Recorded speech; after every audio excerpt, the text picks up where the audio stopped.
welcome to another SARUSHOW. It is Saturday. We do our weekly show. Today is just going to be a hangout show, kind of like the old days. We used to do something called Video Game Show and Tell Live. There's a few of you in here who were here when we used to do that format. Let me know if you guys can hear me okay. Good. Looks like we do have audio, which is good. So today's format is pretty much we're just going to chat about games tonight. We're just going to talk about some games. I'm going to show you some of my Super Famicom games in the collection, and we're going to do a couple of giveaways, and we're just going to shoot the shit today. We're just going to chat. Now today we're doing a donation goal because we're bringing charms back because we have a big order of charms coming in. So now I can go ahead and start doing some new ones so that those can come later. Today we're doing this guy here. His name is Sufami-kun, and of course, Sufami, he is a Super Famicom. And basically what we do with the charms is $10 gets your name on the charm package and sarumaru.com. And you also, for $20 you can get your name on the package and the charm. Or you can just wait until we make the charm and you can buy the charm itself for $10. Alright, let's go ahead and take a quick look and see who is in here. Sorry, my brain broke for a second for some reason. I had a derp out moment. Alright, we've got a lot of people in here today. We got 25 people. I'm sitting here eating. I'm having a quick bite. This is kimbap. I'm eating some kimbap because we didn't really have like a chance to like sit down and have like an actual meal. So it's been a bunch of snacks. But speaking of snacks, we're going to do a cool thing coming soon with snack-related things, and I'll get into that. But anyway, let's see what's in the chat. We got RK Games is here. Russ is here. Reluctant Hero is here. Mark Dell. Cassius is here. Brandon Wallace. Let's see. I'm sorry, I said that already. Gizmo is here. Alucard 2089. How did your stream go, Alucard? I know it just ended. I was there for a little bit of it. That game looked rad. James Malloy is here. He says, checking in for Saru and featuring Jesse. We got Screw the Net is here. He says, hells yes. One More Quarter is here. Welcome. He says, favorite memory of playing Famicom version of Contra for the first time. Very cool. Oh my god, the lovely Mrs. Emily is here. Welcome, Emily. Is a Campy Chew here too? Yes, he is. He says, Saru. Welcome to Mrs. Emily and a Campy Chew. Brandon Cruz is here. He says, happy Saturday, everyone. Camp Survivor. Such a campy. Camp Survivor. Randrick is here. Welcome, Rand. Team Remnants is here. Welcome if you're new. James Malloy. TG is here. He says, sorry, you sound fine. Excellent. Very cool. And did I get everybody? Nope. Reluctant Hero is here as well. And I think I got everybody. No, Activated Complex. And if I missed you, then I'm a jerk and I'm sorry. But welcome everybody to tonight's show. We might play some games later depending on how much we talk about these games. I'm not sure. Maybe we'll play some Super Famicom games tonight. But for now, we're just going to go ahead and talk about them. I'm going to go ahead and get into my collection of games. You guys can tell me what some of your favorite Super Famicom games are, or Super Nintendo for that matter. And we can talk about it. We're doing Gachapon giveaway today, where we pick somebody random to win a prize out of the Gachapon machine. And I think we're doing... should we do a wheel for the Patreon people? Yeah, we should.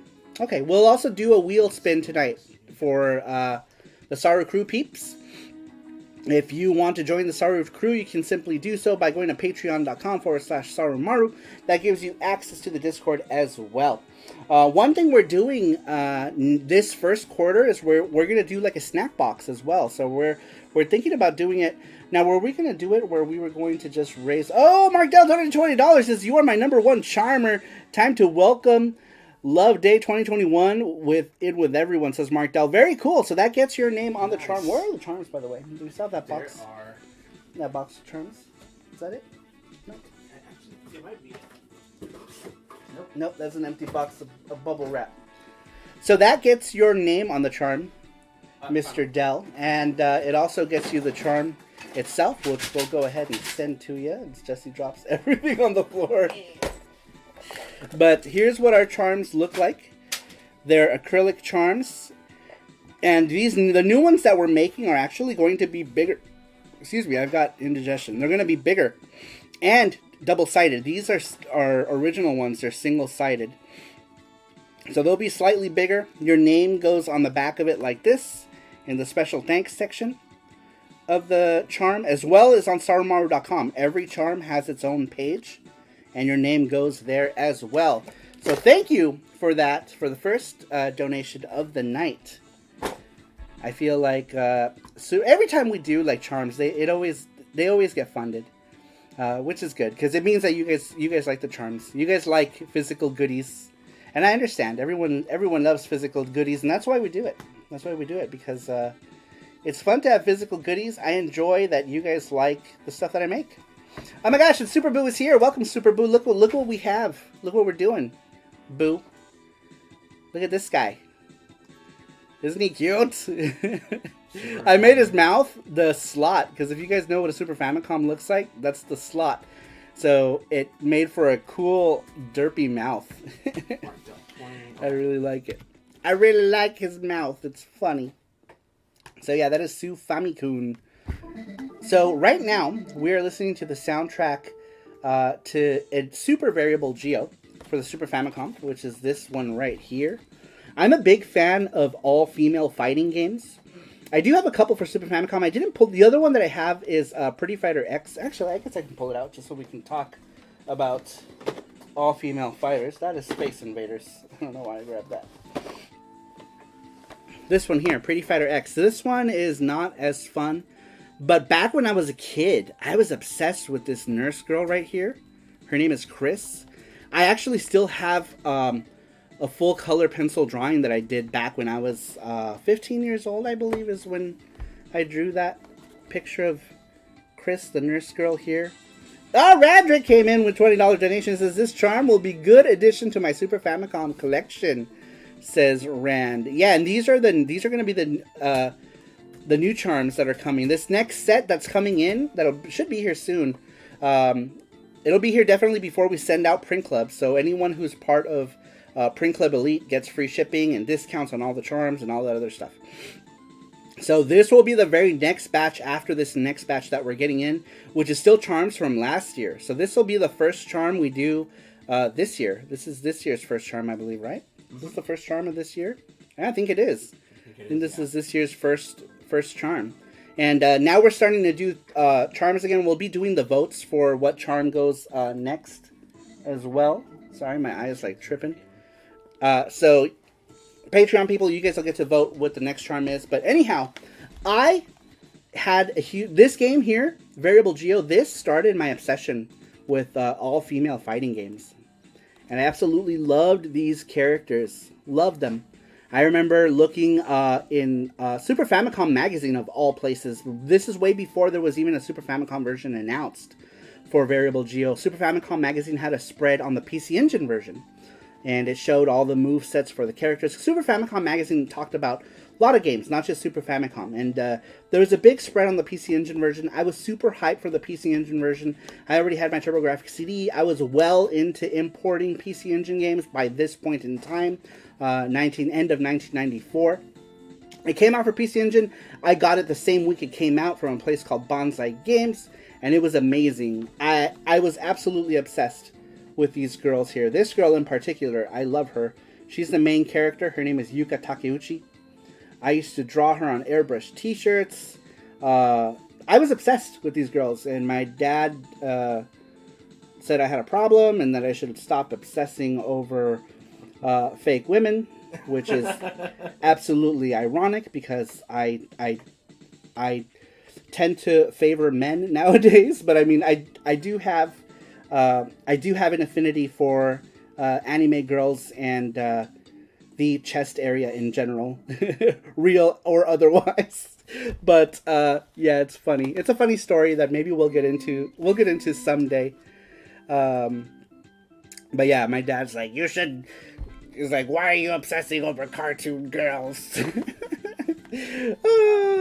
Dad is your dad, says Reluctant Hero. No, not you would think, right? But anyhow, I love me some all-female fighting games. Asuka 120% is another series that I really, really enjoy on the PC Engine, but we're talking about Super Famicom, so that's all we're going to talk about for that game. But we're listening to the soundtrack to this version of the game right now. That's the soundtrack we're listening to. PC Engine version obviously is way better because of CD quality audio, but this one is still pretty good. Pretty good for chiptune stuff. Let me just move some of this stuff out of the way. Actually, I should pull this guy out. Alright. Let's leave these guys for last. Another of the Super Famicom games that I want to talk about are ports that, not necessarily the best ports, but still interesting to have. Personally, I didn't get into SNK ports on the Super Famicom. Fake women are canceled. Now it's the time for real men, says Snark Mark. I like real women too. It's just in different senses. In the grabby, squishy sense. All right, so now I feel like I'm a pervert talking about women's squishy bits. I still very much enjoy squishy bits. All right, shit. Where did it go? I lost the game. I lost the game. Where did it go? Game. Oh well. You guys will just have to assume that I have it. But Fatal Fury. I don't know what I did with Fatal Fury 2, but here is the Fatal Fury games. Garo Densetsu, the first one, and Garo Densetsu Special. I do. Oh, Arcade Games under $10 says, slap my name on your package. Says Russ. Thank you, Russ. I will put your name all over that package. All over. Ah, here we are. I was wondering where. There's some hidden Super Fammies over here. Hidden Super Fammies. I'm doing the thing on here. They're hiding out. They hiding out. Nick is here. Welcome, Face is here. My wife and me is not fake. She is hat. All right, let's. I don't know what the hell I did with the. But I also have Fatal Fury 2 because Fatal Fury 2 is actually one of my favorite fighting games. So I have every version of Fatal Fury 2. But in any case, I wasn't really into the Super Famicom ports. I got these later in time. My Neo Geo experience at home back in the day was Fatal Fury 2 on the PC Engine when that came out. It was amazing to be able to play Fatal Fury 2 at home on the PC Engine. But these, if you didn't have a TurboGrafx CD, which most people didn't because they never even fucking heard of it, these were decent ports. Obviously, if you were rich, people who had money had Neo Geo. I didn't have money growing up, so I used $99 TurboGrafx CD. It's funny because like my arcade card and the adapter cost more than my whole setup with the game, because my TurboGrafx CD was $99 plus tax back in 1992. So the arcade card was I believe it was $99 and the converter was $30. I want to say it was $30 from TurboZone Direct.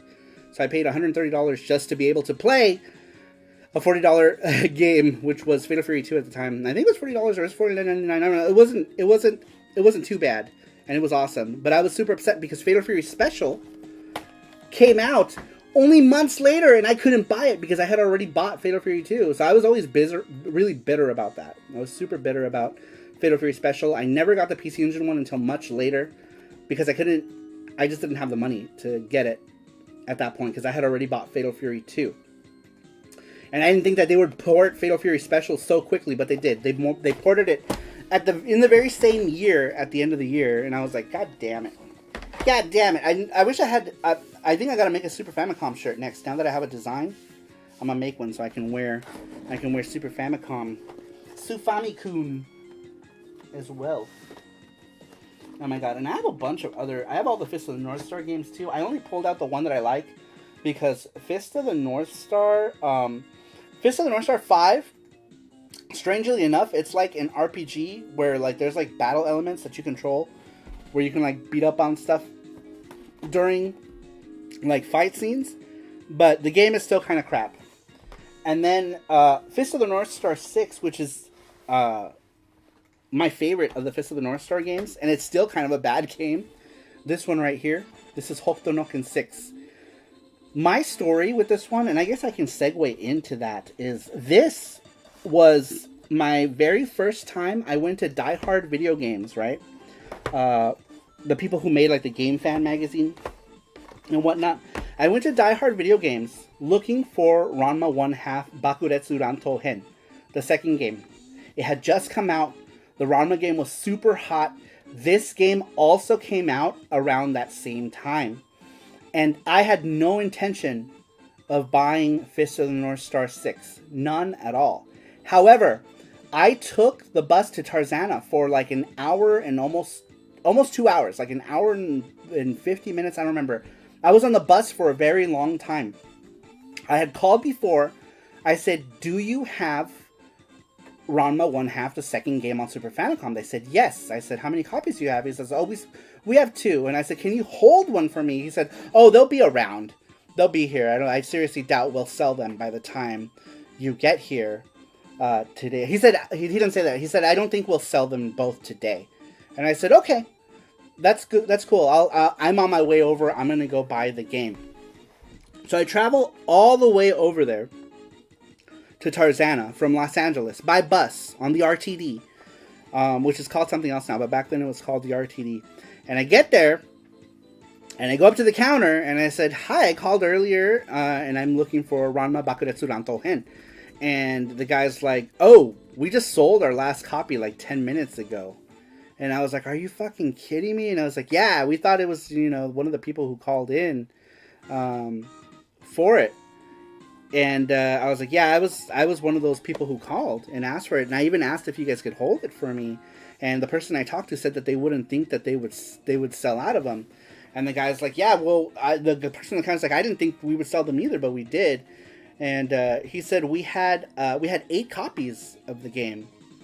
And they had 8 copies at some point of the game, and I guess they sold them all within days that they got the game. So I was super sad. I said, look, I came all the way from LA, and so they gave me a discount. They knocked off $10 for the game, which is ridiculous, but whatever. I still got a discount. I said, what's a fighting game that just came out that I can take home and play with friends?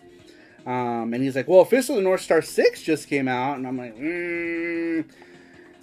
like, okay, all right, I'll take it. So I bought it, and I ended up getting it for like $60 after they took off. It was like 60 plus tax for this game, which was a lot of fucking money back then for someone who didn't have a lot of money. It was a lot of freaking money. So I bought it, and I took it home, and I started playing. I was like, oh, this isn't Ranma. But then I started liking it. I started enjoying it, and the music in this game was actually really good. And I started to enjoy this game more and more. And then friends came over, and they were enjoying it. So then I ended up really liking it. And but then finally, like a couple weeks later, with the help of one of my friends, we were able to pick up the game that I went to originally look for, which is this one right here. This isn't the exact copy because I had long since lost the box. I just rebought it just for nostalgic purposes. But this is the Ranma game I went to go look for. Ranma 1/2 Explosive Neighborhood Battle. This eventually made its way to America, but it took like 2.5 years before they even released it in America. And then they changed all the voices around and everything, so it doesn't matter. But this is what I originally went to go get at that Die Hard Video Games, was this game right here. A couple weeks later, my best friend got his dad to pay for most of this copy of it, and I was able to finally get it, which made me happy. This is the first game in the series this was actually the first game I played. I never played this one. I always used to see my friend play it, whose friend is the person who owned the video game store that I bought VG from later. And this is the third game here. A lot of people like this game the best, which is good. I think in terms of gameplay, this one plays the best. This one is called Chogi Ranbuhen Super Explosive Battle or something. Super Vigorous Battle. Ranbu. But anyway, this one plays really good. It's got a lot of characters. It's funny because all of the designs here are like the OVA designs, but the in-game designs are like the manga. And this one's good. It's pretty good. If you like fighting games, I love fighting games. Fighting games are some of my favorite genre. We should turn that fan on. We should. I'm hot. By the way, I'm hot. The link for Patreon for Spin the Wheel for today. Oh, nice. All right. So, those of you who are members of the Saru crew, make sure to go to the Patreon only section and do that link there so that we can give you your prize when we do it. So you have a chance to win. But anyway, these are the 3 Ranma games that came out on the Super Famicom. The 3 fighting games. There were more Ranma games. These are just the fighting games. There was a puzzle game as well as an RPG game, and I think that's it. I don't own either one of those games. I don't really care about them. But these are my favorite of the Ranma games here. Even more so than the PC Engine. I enjoy these Ranma games more than the PC Engine Ranma games. Which is kind of weird for me to say because I'm such a PC Engine fan. It's just I have more nostalgia with these games than I do the PC Engine games. There's only one PC Engine game I have nostalgia with, and it's the fighting game. But even then, I still like these better. What is Ranma? Ranma is a series. It's an anime series. Oh shit! I forgot. I have boba. I'm gonna drink it. We just bought these today. They're from Taiwan. Brown sugar boba. Jesse's got a boba. Ranma is an anime series about a guy who turns into a girl when he gets wet with cold water, and hot water turns him back into a man. Like he's cursed, and like the whole time he's trying to like rid himself of this curse. Which one of these was localized? It was the second game, Bakuretsu Ranto Hen. Actually, no, they were both. These 2 were both localized. Just the third one wasn't. So this one came out here. This is the second game. This one actually came out here as Ranma 1/2 by DTMC. They were the publisher. This one was released here as Street Combat, and they changed all of the sprites around, and both Ranma female and Ranma male were both called Steven. This is one Steven was smaller than the other. It was so stupid. And they turned Kodachi into like this like I don't know what she was, like a black clown spinning like bowling pins. It was so weird. I don't know why they did that. But yeah, officially only the second game got a proper localization in America. So does this have boba in it, or is it just like boba flavored? I don't know. Can you taste the balls in your mouth? No, there's no balls, but it does taste. It does taste just like boba. Does it? Yeah, but there's no. It's good. There's just no boba in it. I wish it was boba. So no balls in your mouth. No balls in my mouth, unfortunately. I remember playing Ranma 1/2 Hard Battle. Ranma 1/2 Hard Battle is Chogi Bakuretsu Ranto Hen, the second game. I'm eating a kimbap. He's not a girl before he gets wet? No, he's a guy. Oh. Does it taste like balls, says Brandon Cruz? Mm-mm. Boba needs balls. There's no balls in this. The wind. It's all lies. Do you hear the wind? Mm-hmm. Fucking scary. We lost internet and we lost power today. We got both power and... First we lost the internet. We lost the internet this afternoon, and the internet was out for like hours. 2 or 3 hours. Yeah, it woke me up because the alarm system went beep, beep, beep, Yeah. beep, beep, beep. I was like, what the hell? And then the internet came back, and then we lost power. I was like, what the fuck? The internet came back, and then we lost all the power. Power came back. We went out. I'm not sure when power came back, because it was already on when we came home. Yeah. And we got back home at like 8:20, 8:30. And we had power again. But the wind here is really strong. So,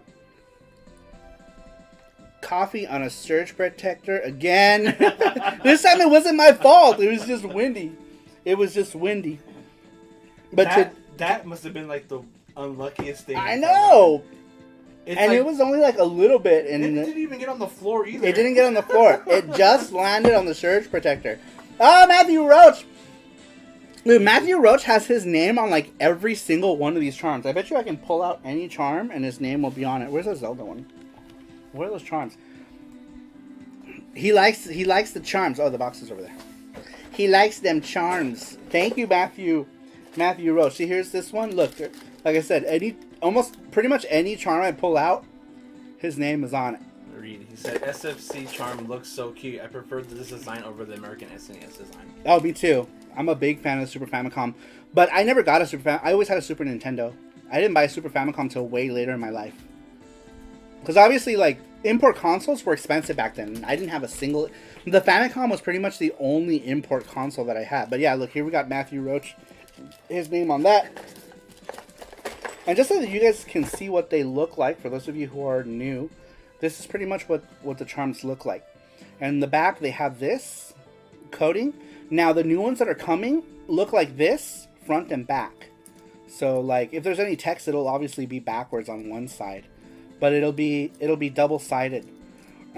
But the people we sent it to are on vacation till all of February.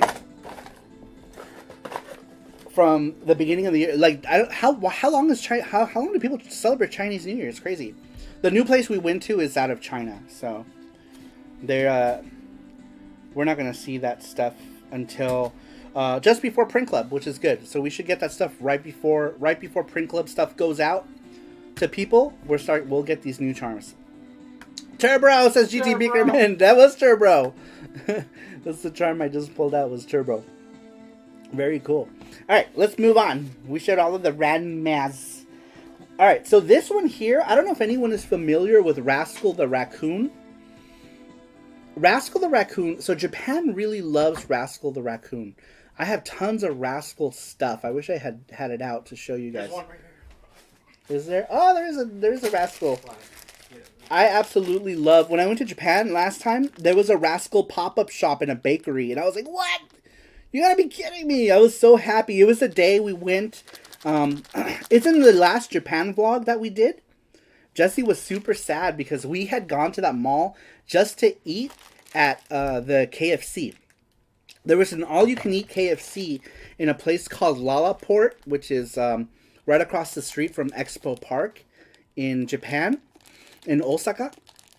And they had closed it because they had reached the maximum number of reservations, so we couldn't eat. But in that same mall, there was a pop-up shop for Rascal, and I absolutely freaking love Rascal. So for those of you who don't know, Rascal is actually based on a real story of a guy who had a raccoon, and he chronicled the whole thing. And the house that it took place in is in Milwaukee, Wisconsin. You can still go to Milwaukee, Wisconsin to see the house, and they have tours, and I forget what the guy's name was. What was his name? Let me look it up. It was like Sterling something or another. I don't remember his name. So Sterling is the boy from Rascal. Japan made an anime. Japan loves Rascal. They made an anime of it. And it was really big in Japan. In Japan, he's called Araiguma Raskaru, which is just... Araiguma is like red raccoon, or red... Well, yeah, it's the word for raccoon, is Araiguma. And I went to the Rascal shop and I bought a bunch of stuff. This one is a puzzle game on the Super Famicom. This one is actually a lot of fun. It's a puzzler. It's animated really nicely. If you ever look it up, I've only been able to find the anime in Spanish, the Japanese anime, and I watched all of it in Spanish.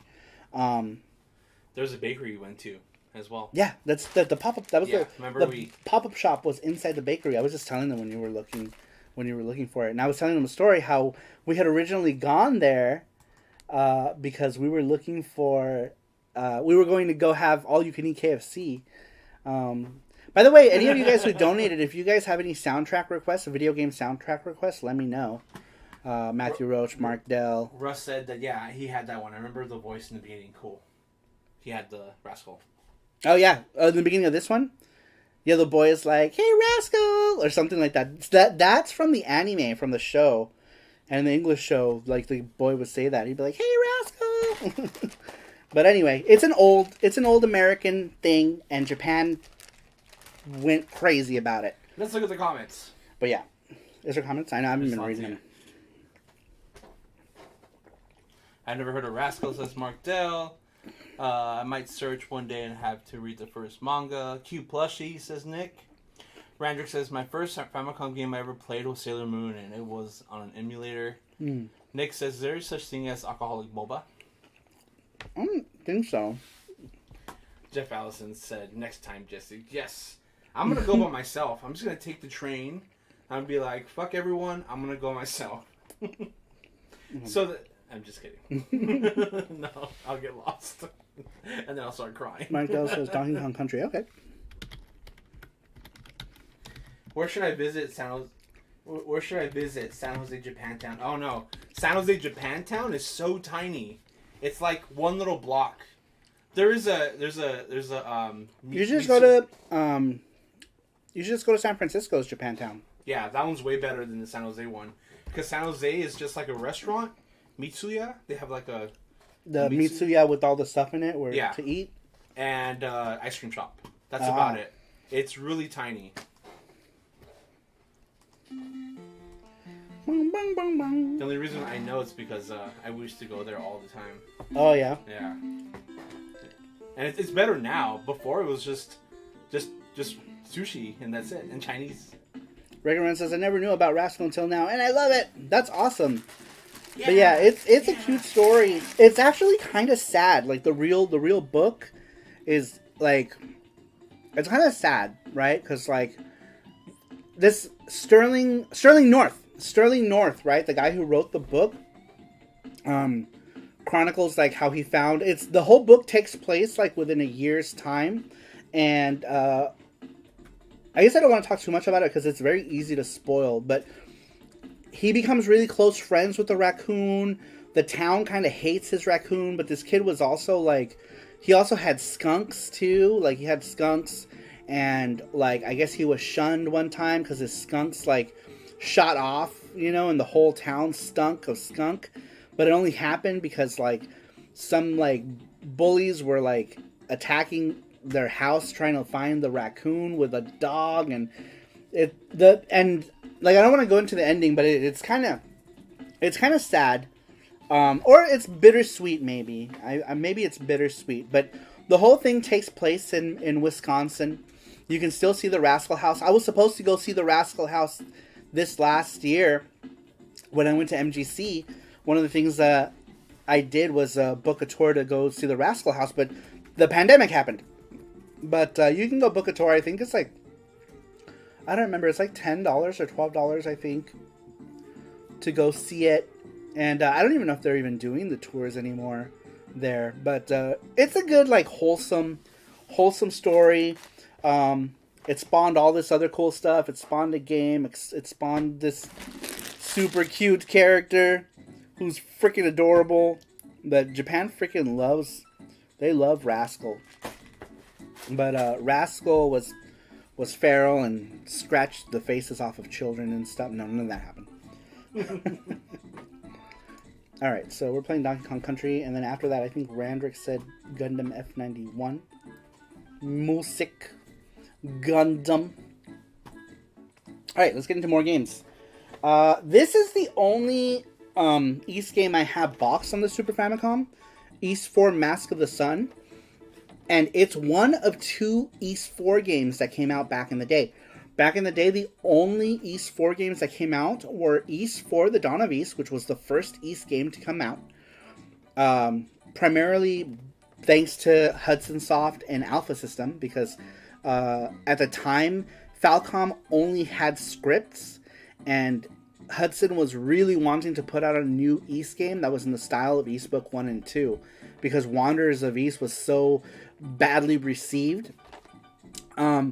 But then Tonkin House decided that they were going to publish their own version of East with the completed scripts that Falcom had wrote.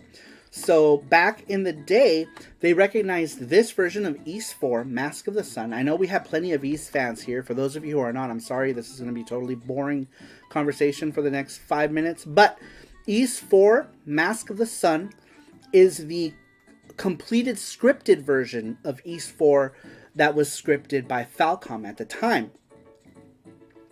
So Falcom, decided that they were going to recognize this one as the official canon version of Ys 4 Dawn of Ys, and not the first Ys 4 game, which was Ys 4... I'm sorry, Ys 4 Dawn of Ys was the PC Engine one. Falcom decided that they were going to acknowledge Ys 4 Mask of the Sun, this one here, as the canon version, as opposed to Ys 4 The Dawn of Ys, which was the first of the Ys games to come out, based on those Falcom scripts. So, later on in time, they released Memories of Celceta. Memories of Celceta came out for the PlayStation Vita and the PS4, and it is the new canon version. I love how Falcom just decides that, oh, by the way, this is now canon. This is no longer canon. They decided that this one was no longer part of the official Ys canon, even though it was officially recognized as the Ys canon, Ys 4 canon. They decided, hey, you know what? Fuck this version, because we didn't even publish it. So let's make Memories of Celceta, the new game that we published, the canon version of Ys 4, which, in my opinion, is pretty shitty, but whatever. Whatever, Falcom. In my heart, Ys 4, the Dawn of Ys on the PC Engine, is always going to be the real version of Ys 4, because it's the first version of Ys 4 that I played, as well as the one that was closest to Ys Book 1 and 2. It was so close to Ys Book 1 and 2. I also have Ys 3, but I have it loose. I don't have Ys 3 box, Wanderers of Ys. I have the Japanese one. I don't have it boxed, so I didn't pull it out, because I didn't pull out any of my loose games. I have a bunch of loose games. Some decent stuff in there. I just didn't want to show off, because it's less interesting to show off loose games when I'm doing these types of things. But did you guys know that Ys 3 wasn't even supposed to be an Ys game? Falcom just decided that they were going to slap the Ys name on it. Really? Yeah. Ys 3, why do you think it looks so different? Ys 3 was supposed to be a new property. Oh, you should have pulled that out when I was talking about the Ranma games. Jesse randomly found this. Look, I used to do airbrush shirts. I was 14, so little judgment. I don't draw like this anymore, obviously.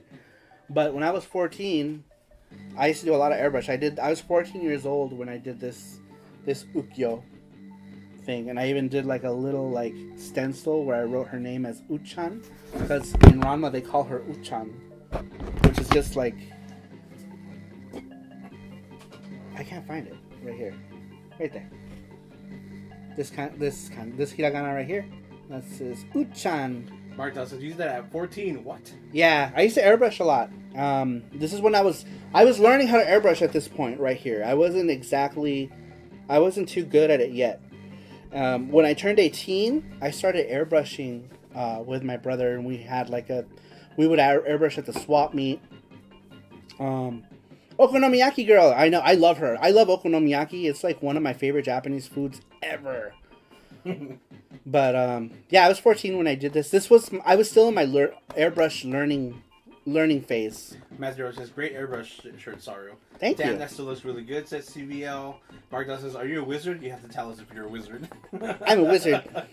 Even at 14, Saru was extremely talented. James Malloy says, I love that shirt. Wish I was that talented at 14. Jeff House says, that shirt looks great. You guys should see I have a new ukiyo design that I kind of want to make into a charm. I'm thinking about making it into a charm as well. Maybe when we do, I'm thinking about doing the Laserdisc show. That's like this one where I'm like just showing off stuff. I'm thinking about doing that for the Laserdiscs. We're going to do a show and tell for the Laserdiscs as well. So we're going to do a Saturday show and tell SARUSHOW and talk about Laserdiscs. And I think I'm going to do ukiyo as a charm, because I have a bunch of Ranma Laserdiscs. So I'm thinking ukiyo is going to be the charm that we do. Why am I wearing this like this? Wait, I think Face says at 14 I was farting. What? Mark Dell says I'd love a Laserdisc show. Yeah, so I'm thinking about doing I'd also like an Ys show. We did an Ys one actually, and that's another one. Old airbrush. I didn't do that one. You did it? Mm. Oh, then it goes in the garbage. That was my brother. My brother did that one. I didn't do that one. Let's see. We actually did one. I think, did I take it down, or is that still up? For what? The VGST, the East one.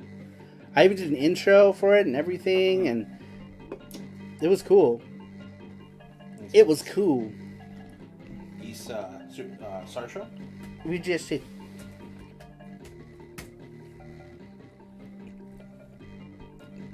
Oh, great. Sorry. Yeah, my brother is way more talented.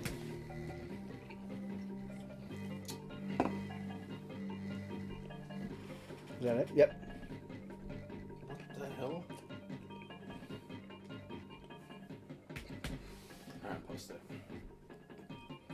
Alright, Jesse just linked it. Did it work? How many didn't pop up? No, I accidentally copies Mark Dell's thing Wow. because he was asking for a song. Wow, Jesse. I bought the system and a way of playing the game. Oh yeah, you were. I saw. Did you? What did you end up getting, Mark Dell? Did you get an SSDS 3 or? Because Mark Dell said he was hoping to get to hear the underwear music before you cut off. So I put that in the. Okay, whatever. Just. I already did. Oh, okay. That link there. That's the VGST. We used to call SARUSHOW used to be called Video Game Show and Tell Live because all we did were shows like this where we just showed off stuff and we talked. That's all we did. We changed it to SARUSHOW when we wanted to start doing different things like drawing, you know, or like whatever. We're gonna do like the snacks thing or the draw with Saru. So we changed it. You know, you had a can over there. You're drinking out of my can. I'm so sorry. You're gonna have mine. Oh, there's boba in it.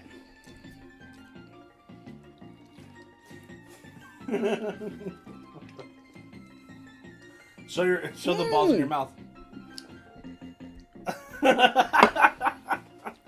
Ah, damn it! One of the balls came out of my mouth. Did you guys see the balls in my mouth?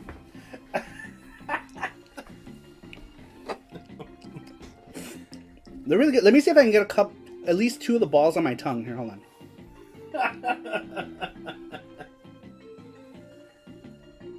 There you go. There you go. Okay? 2 balls. Bubble fat. Bubble fat. I dropped one though. We're gonna end up stepping on it.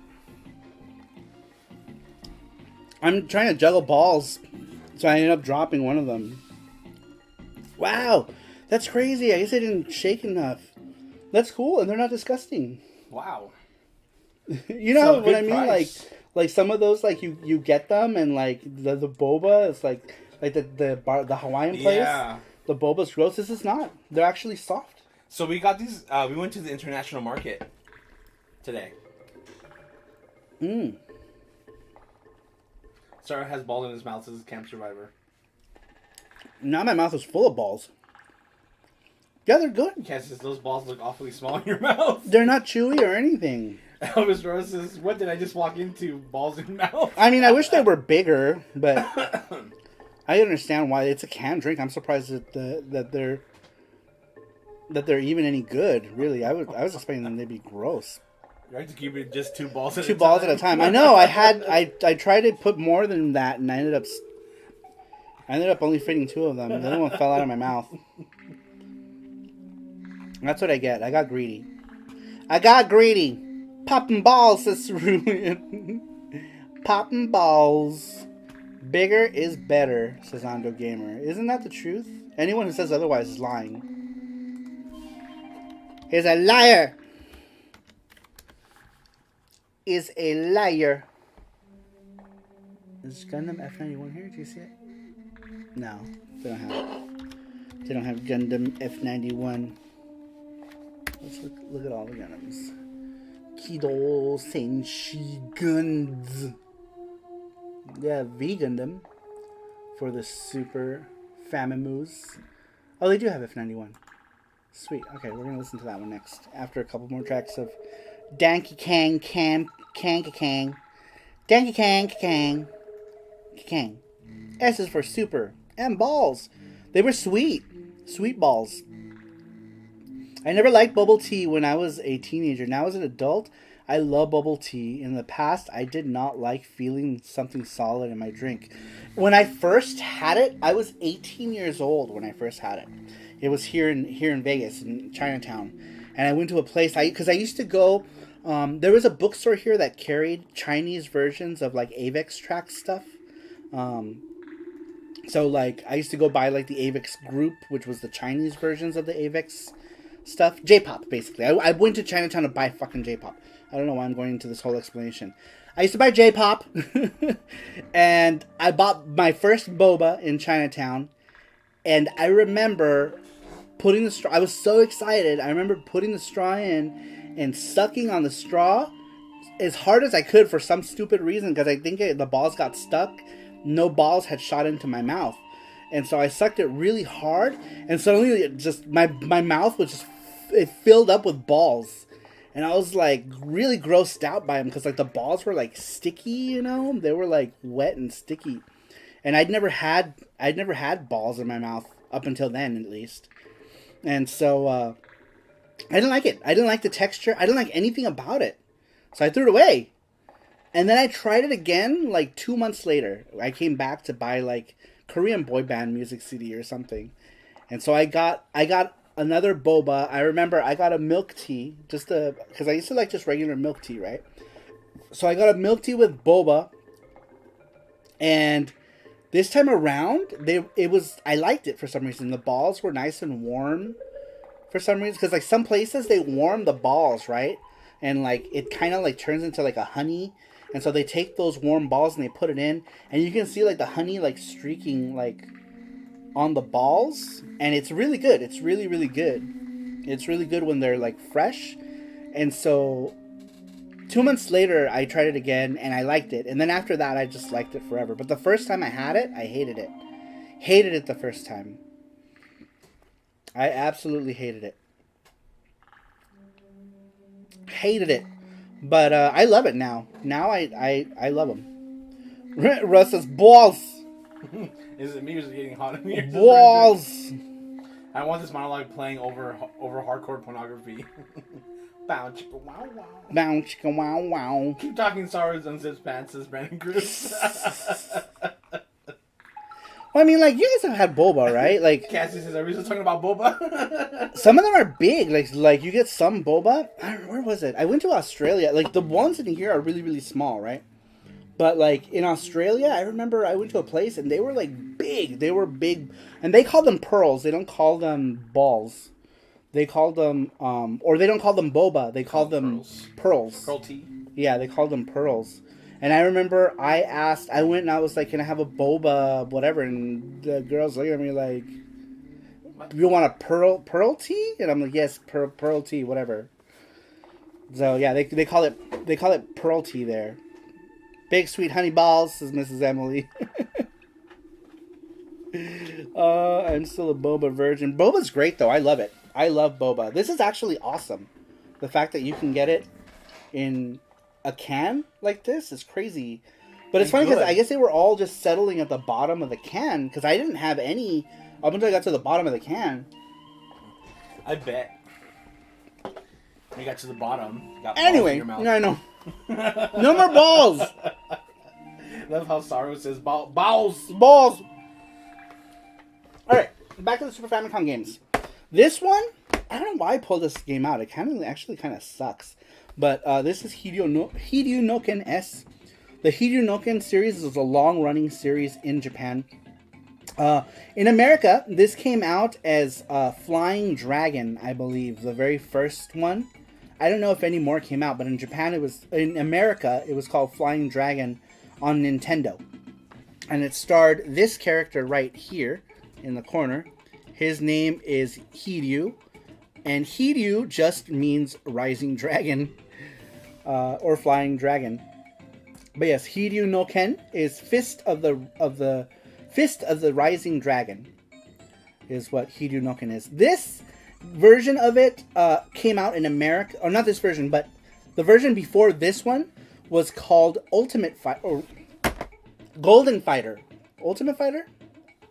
I think it was either Ultimate Fighter or Golden Fighter in America. And that version was it was so slow. This one, they sped this one up, but the game still sucks. This game is still not very good. I have a thing for a lot of Culture Brain games for some reason. I like them, even though they're they're always mediocre and subpar. But for some reason, I like Culture Brain stuff. I like some of their stuff, and I don't know why. Maybe I like bad games. But another game that Culture Brain made is this series right here. This is called Super Chinese World.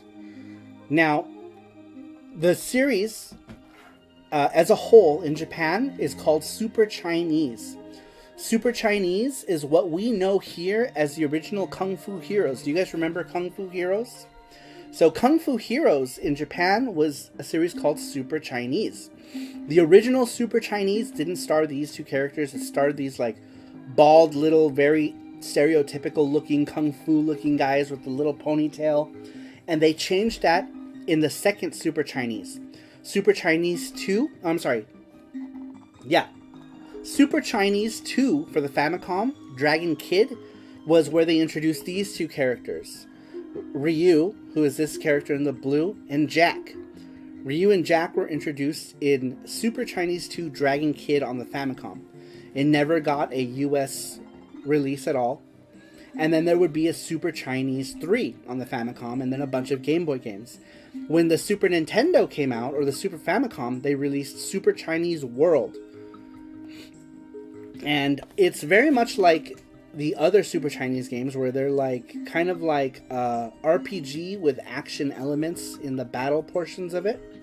The game runs at an atrocious 24 frames a second, or something really slow and gross, because all Culture Brain games run at like this really low frame rate for some reason, but I still enjoy them. This came out in America as well. They called this game Super Ninja Boy in America. If anyone remembers, it was one of the first wave of Super Nintendo games in America, and it was called Super Ninja Boy. The Game Boy version came out in America as well. It was called Little Ninja Boy. But the naming convention makes them completely unrelated to the original Kung Fu Heroes.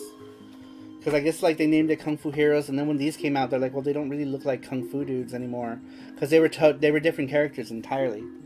But I enjoy the Super Chinese games. I'm pretty sure I have all of the Super Chinese games, I think. Shell says, do you actually have any good SFC games, sir? Hey, what are you saying? Are you saying my games are not good? Rude.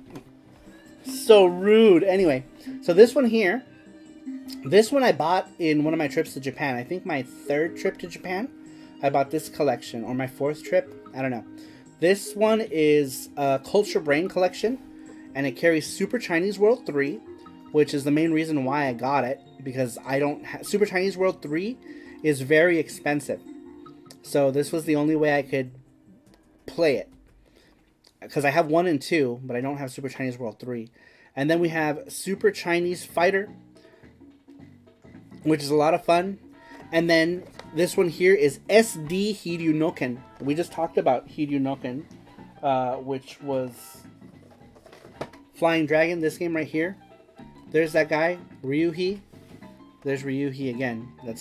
But this is the SD version. In Japan, anything that has like chibis in it used to be called SD. The SD stands for Super Deformed.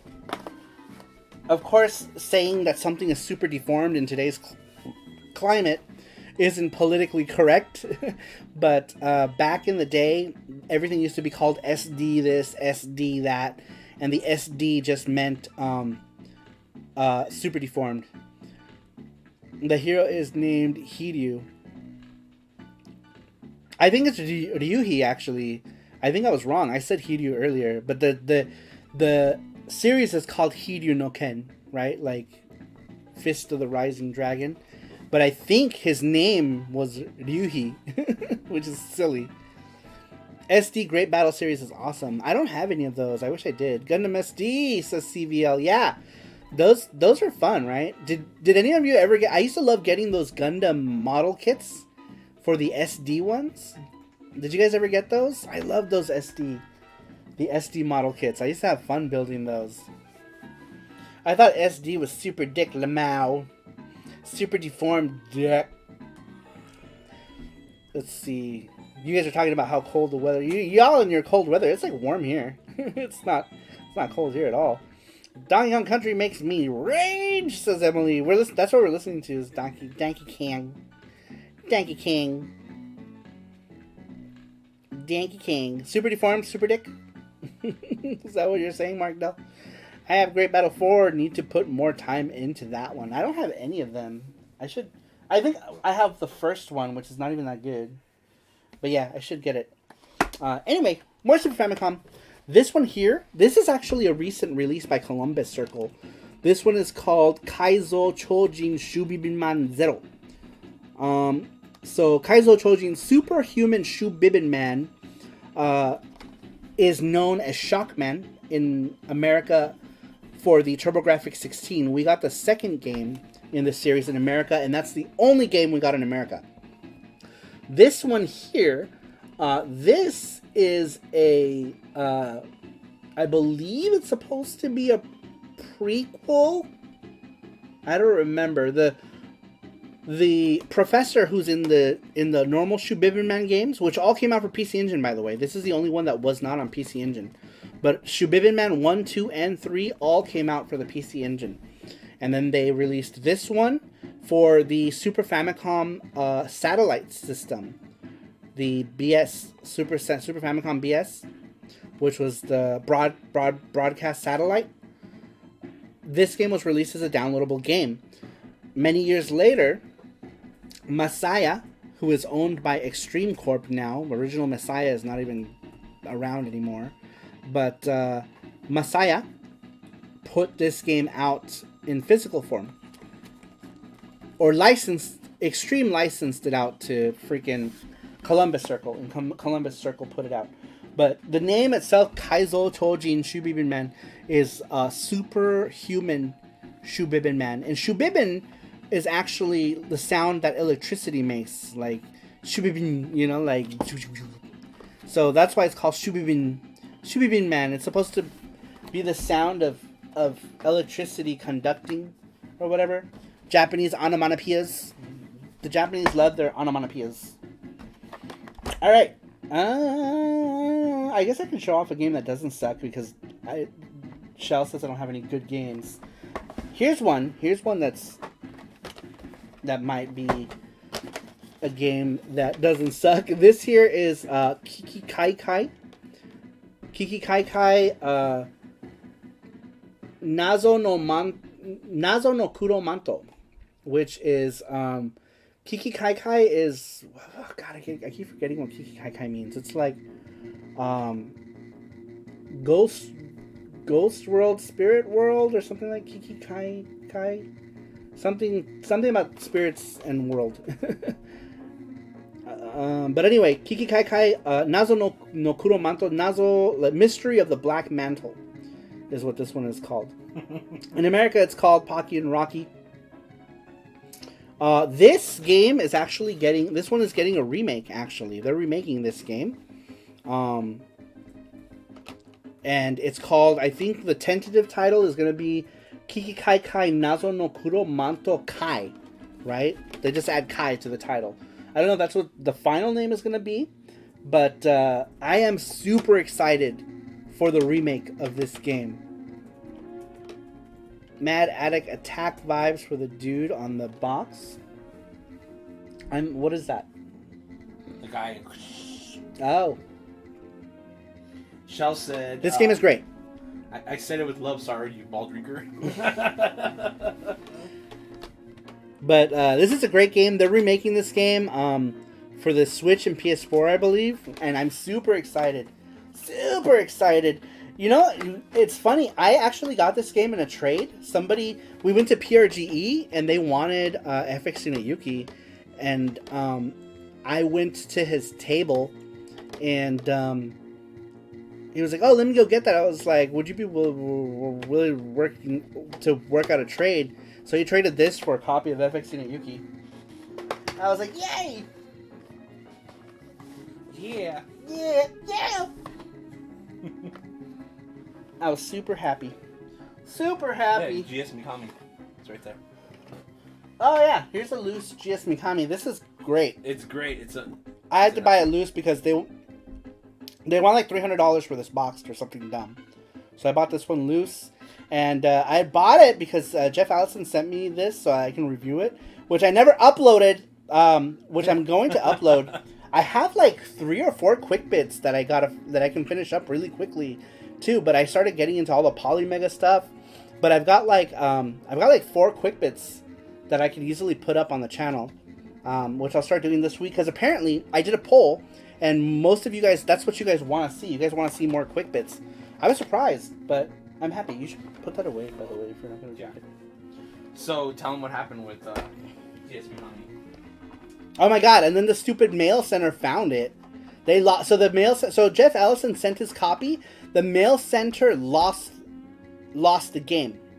So of course I wasn't gonna be like, "Oh, Jeff Allison lost your game. Sorry, but thanks for." So I went and I bought another game. I bought a used copy of it for like $50. And then the mail center found the fucking game, and I was like, "You gotta be fucking kidding me!" And then I was like, "Oh well, whatever." It was a good game. It was a great game, and Jesse loves it, so Yes. It's fine. It's fine. I just think it's funny because if they hadn't lost it, I probably wouldn't have bought it. Actually, if they hadn't lost it, I probably wouldn't have bought my own copy of it. If they hadn't. Stupid mail center for losing the game. I know. Yeah, Just Become Me is pretty awesome. Yeah, it's good. It's good. But yeah, Jeff Allison sent me that, and then they lost Jeff Allison's copy of it, and I was like, nah! So I bought another copy to replace Jeff Allison's copy. I wasn't going to talk about this game, but look at this game. This game is such a piece of shit. I was originally, when I got this, I was excited to play this, right? Because, like, it was a fighting game, and supposedly, like, staff from, like, SNK staff worked on it, and all this other, like, stuff. They, like, totally hyped it up, but the game fucking sucked. The game wasn't good. It was bad. This cover is like some, like, I don't know. The game is bad. I don't even know what's happening in this cover. Why are they even sitting like that? Why is she sitting like that? Why does she even have this face? Where's Daniel She's with like, the... Mark, this is such a horny box. I bet you're excited when you got that. Look, there we go. Look at derp. And then she's like, what are you, girl? What are you even doing? Why are you sitting like that? Why are you even sitting like that? How are you even holding those? Boobs, I'm blind.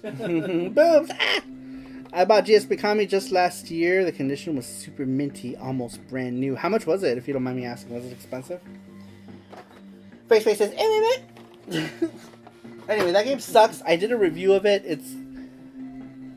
It's not, I don't know.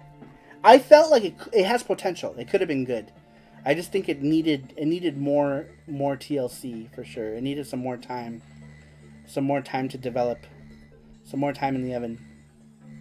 You got a great deal, Rand. Did you say how much it was? I didn't even see it. Yeah, Did maybe it's on top. Probably. Switch it to. Oh, I'm blind. Live chat. I don't see it. I still don't see it. But let me switch No, this he to just live chat. bought me the minty. Oh, Check minty. There it is. 150. Oh yeah, dude, they want like $300 for it now or something crazy. They want crazy monies. Watch the card; it's gonna fall. Oh, this one? It's fine. Yeah, it's fine. It's pretty solid. It's windy, dude. It's so windy here. It is. JV, that we lost internet, We lost power. and then we got the internet back, and then we lost power and lost everything. So we left. We left because we had no power. We came back at like 8:30 and we had power, but we had no power. It's still windy. Yeah, and the wind is crazy, and like somehow like the crawl space, the thing that covers it, came off somehow. I don't know how. Yeah, the cross space, the thing was like. But the crawl space cover was like, pfft. Like what? The wind doesn't even go there. We lost power for like 30 seconds. No, we lost it for hours. Well, I don't know. We left. We lost hours, it. basically. Yeah, we lost it, and then we were like, you know what? Let's go buy snacks. So we left to buy snacks. Don't jinx it during the SARUSHOW. I know. That would suck. But yeah, we lost power because I told people that even if we lost internet, we would do it on our phones. But If we lost power too, that might be a little hard. Might be harder. But we're gonna do it from my phone. Mark Dot says it's blowing like a butthole out here too. It's not that farting and too much snacking, says Shell. Yeah, it's crazy windy. Alright. Let's get into more games. This one here, this one is Bishoujo Senshi Sailor Moon S. This is the fighting game that was developed by Angel. Angel was like a subsidiary of Bandai, but did things independently under the Angel name. Kind of like SNK and 80K, right? Where they were still kind of... They consider them like separate entities, even though they're a smaller part of a parent company that kind of did things on their own. But this one is called Bishoujo Senshi Sailor Moon S Jogai Ranto Shuyakuso Datsen, which means a bunch of girls beat the shit out of each other. Look at Venus. She's the best. She knows she's the best. All these other girls are generic bitches. But she's like, V for vagina. She's the best one. And if you think otherwise, well, then you just don't know any better. Because she's obviously the best. She knows she's the best.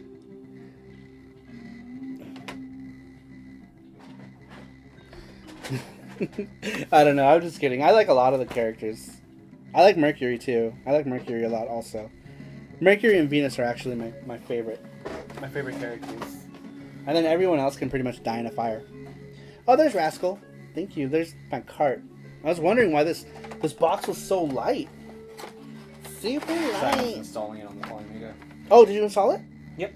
Sweet. All right, so I can put it away. Mm-hmm. Okay. Very cool. Very cool. Very cool.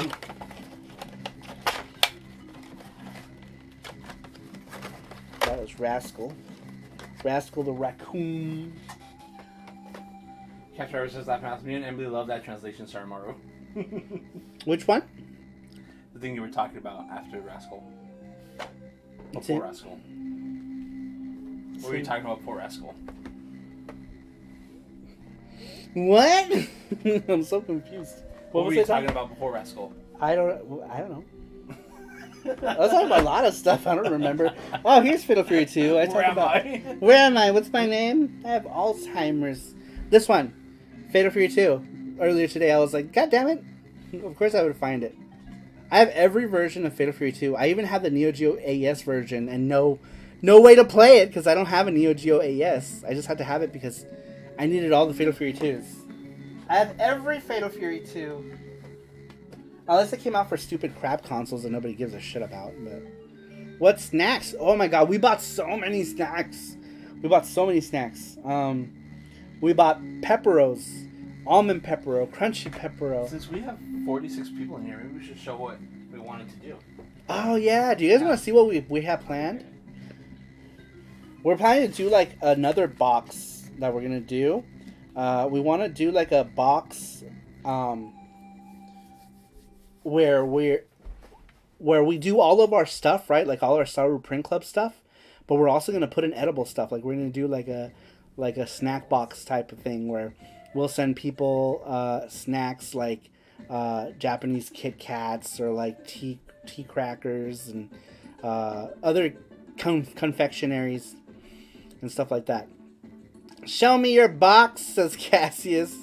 What's up, Cassius? I'm surprised you're awake. He says, sorry, everyone clapping that like button, subbing if you're new. Thanks for the hangs, says Cassius. Thank you, Cassius. Yes, please subscribe if you're new to the channel. I can't wait to see Camp's beard. Where did it go? Did it leave somewhere? Or do you mean after you diet? But yeah, we're going to do a snack thing. Where it'll be, we don't know if we're going to do like a separate just snack box. We were thinking about doing like a ultimate box, you know, that includes all of the stuff. We got a bunch of stuff. So like, we got a bajillion, like Korean senbei. This is called salgwaja, which is, I don't know, senbei. It says right there in Japanese, senbei. We got senbei. We're going to like break these up into like, individual portions. We're gonna send them to people. We got those. We got like Japanese Kit Kats. Is that what we're gonna do? Just a little bit. Okay. But if you wanna explain, you can. You can talk too. If you wanna tell them. Tell them what we're planning to do.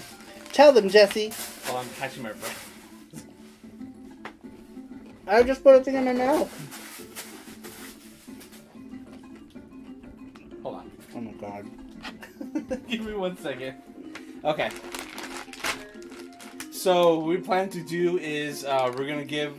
Did you want to do the boxes? Is that what you just said? So we're gonna do the Patreon. I'm confused.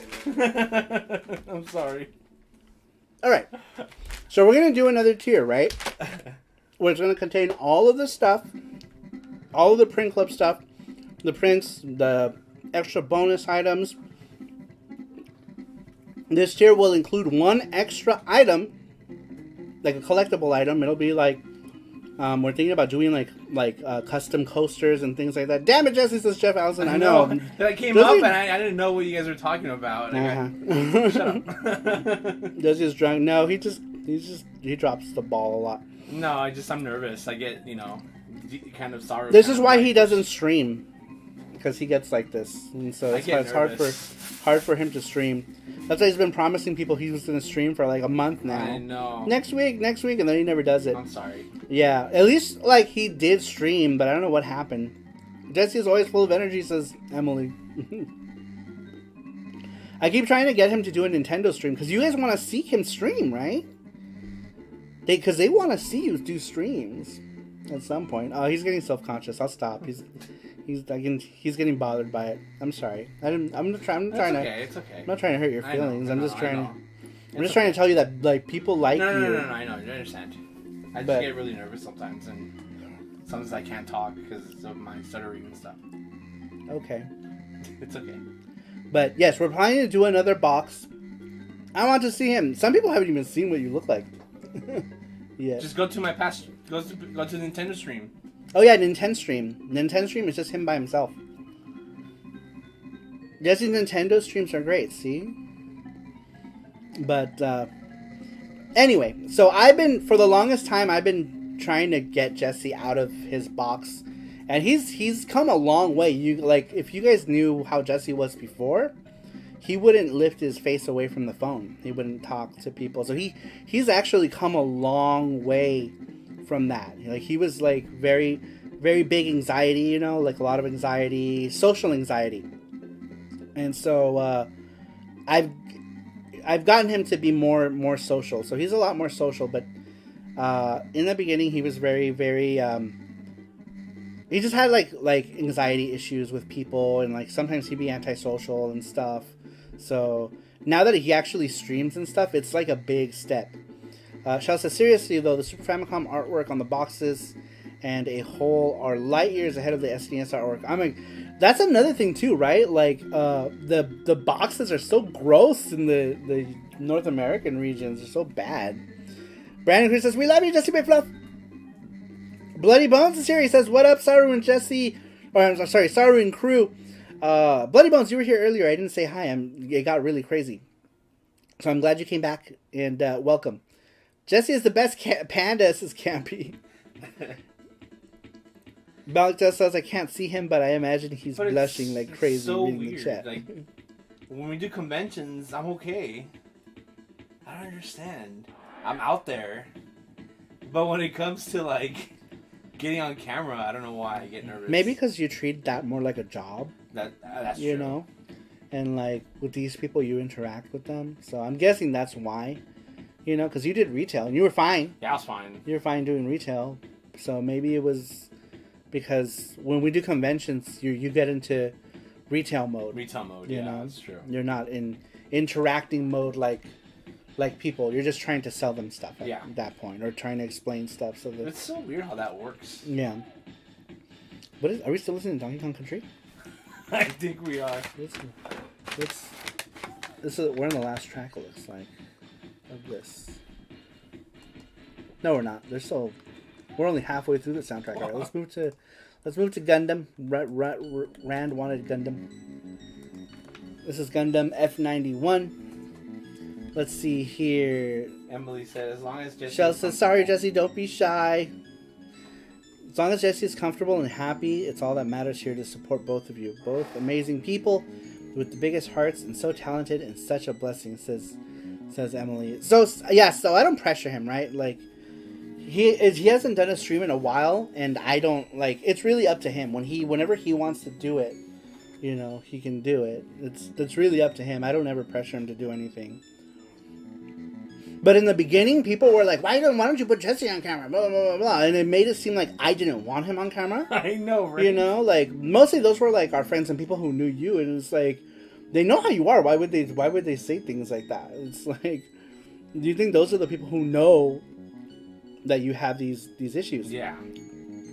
Cassie says, you jinxed me, Saru. I can't keep my eyes open. Night, everyone. Thanks for the stream, Saru and Jesse. Good night, Cassius. Thanks for stopping in. It's super late for him. It's like 1 in the morning. 1 in the morning, yeah. For Cassius. Jesse can put googly eyes in the hand and hold them to the camera shots. I know nowadays he only pops in with the panda head. He's scared. He's scared. I could just get naked. And He's just kidding. He's scared. I'll be fine. But anywho, so we're thinking about doing a new tier, like a Saru Box VIP thing, and that's going to be part of an interactive thing that we're going to do. We're going to do Saturday shows where we're going to eat whatever snack, right, during that Saturday show. So every box will contain 4 different snacks. And what we'll do is we'll eat, like, a particular thing, right? Like for a SARUSHOW or whatever. And then we'll have one where we'll eat, like, the big item. You know, we'll have, like the instant noodle or whatever that we include in that box. And we'll cook it here, too. We'll do it together. We'll cook it together and we'll eat it together. And that'll be part of that tier. But it'll also come with that extra item as well. So we're thinking about possibly doing coasters as well. So it'll come with 4 edible treats and a new item that you get. Do you guys have a P.O Box? We do. Yeah. We do have a P.O Box, and you guys send us stuff all the time too, and I appreciate that. Jeff Allison has sent us a bunch of stuff. Russ has sent us a bunch of stuff. Shell sent us all kinds of goodies from Sweden, which was awesome. We did a whole thing with Shell's box. Do you remember? We did like all the snacks. We were eating all these snacks from Sweden, and it was a lot of fun. Did you get that idea from somewhere? It's amazing. From my brain! So what we're going to do is... me and Jesse always talk about, like, what we're going to do with, like, our ideas. And then we see them on other channels after we do it. I know. We're like, God damn it. Yep. We see them on other bigger channels. Who was it? Do you remember? Well, I don't want to talk about it. Let's not talk about it. But, it happens. It happens on YouTube so much, you know? Like, that kind of thing where, like, a bigger channel will see that, you know, a smaller channel is doing something interesting, and they're like, hey, we're going to do that too. But we have so many ideas. Sometimes we're scared to tell people. Yeah, but we end up doing most of them. We end up doing most of them on the show. But we always have so many ideas because it's easy. It's easy for, like, creatives, right, to come up with, like, stuff like that. Martel says other people will do that for sure. Yeah, it's just the nature of things, and that's fine. I'm not really bothered by it. I have you on 24-hour surveillance, says Shell. So yeah, it'll be fun. I think it'll be good. It'll be fun. There it is. That's our. No. You gotta include Sarupro. Yeah, in there. and the box number 2. Oh. It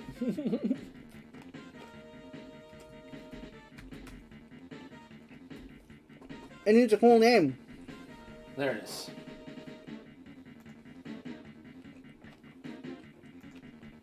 Yeah, so that's our P.O. Box number. Does it have the... Yes. Yeah. The 179 goes after Street, by the way.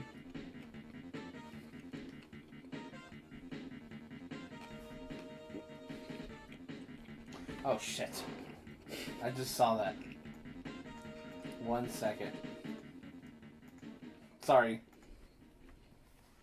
Yeah, that should be Stephanie. Got it. Sorry about that. Stephanie Street. There it is. But yeah. We're gonna do like a tasting thing during the... Sorry. What? Tom, go ahead. Oh, doing the tasty thing during the one of our lives. Right, we're gonna do. Yeah. Yeah. Where we're gonna do like snack tasting and unboxing and stuff like that. But yeah, I think it'll be cool. It'll be fun. All right, but yeah, that's what we want to do. So we bought a bunch of snacks. We're gonna offer it. We're just gonna do 5 slots, and then we're gonna do like one where like we raise the increment like $5 or something for couples, because a lot of couples watch us too. Like there's Light Up and Mrs. Light Up. I haven't seen them in forever. Where have they been? They've been probably busy. And Paps, I haven't seen any of those people. Because we stream late. Yeah, that's true. We They stream have late. kids. Mm-hmm. But anyway, we have a lot of couples who watch us, so we're gonna do a box that's for those couples as well, with all of our swag, swiggity swag. So yeah, Saru Snacks, says CBL. It'll be cool. I think it'll be a nice little interactive thing. And we're just going to do a few for the people that we know will likely join it, you know, and then we might raise the increment of slots of how many people can join that one. How it goes.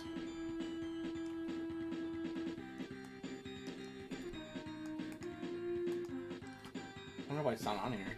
Makoto says might have to kidnap find a significant other. I'm a couple too. It's me and Shell, my alter ego. And also Shell too. He is the crazy guy. Shell is the crazy guy. There are a lot of lurkers in here. They might still be here. Says Super Boo. They might. But usually I always hear them say something. Yeah. So I'm guessing that maybe they just, I don't know. Or maybe people move on. People move on. Which is fine. Are you putting that in the description? Yep. Is that okay? Yeah.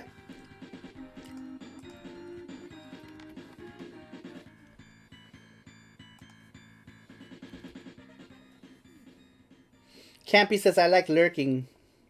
There we go.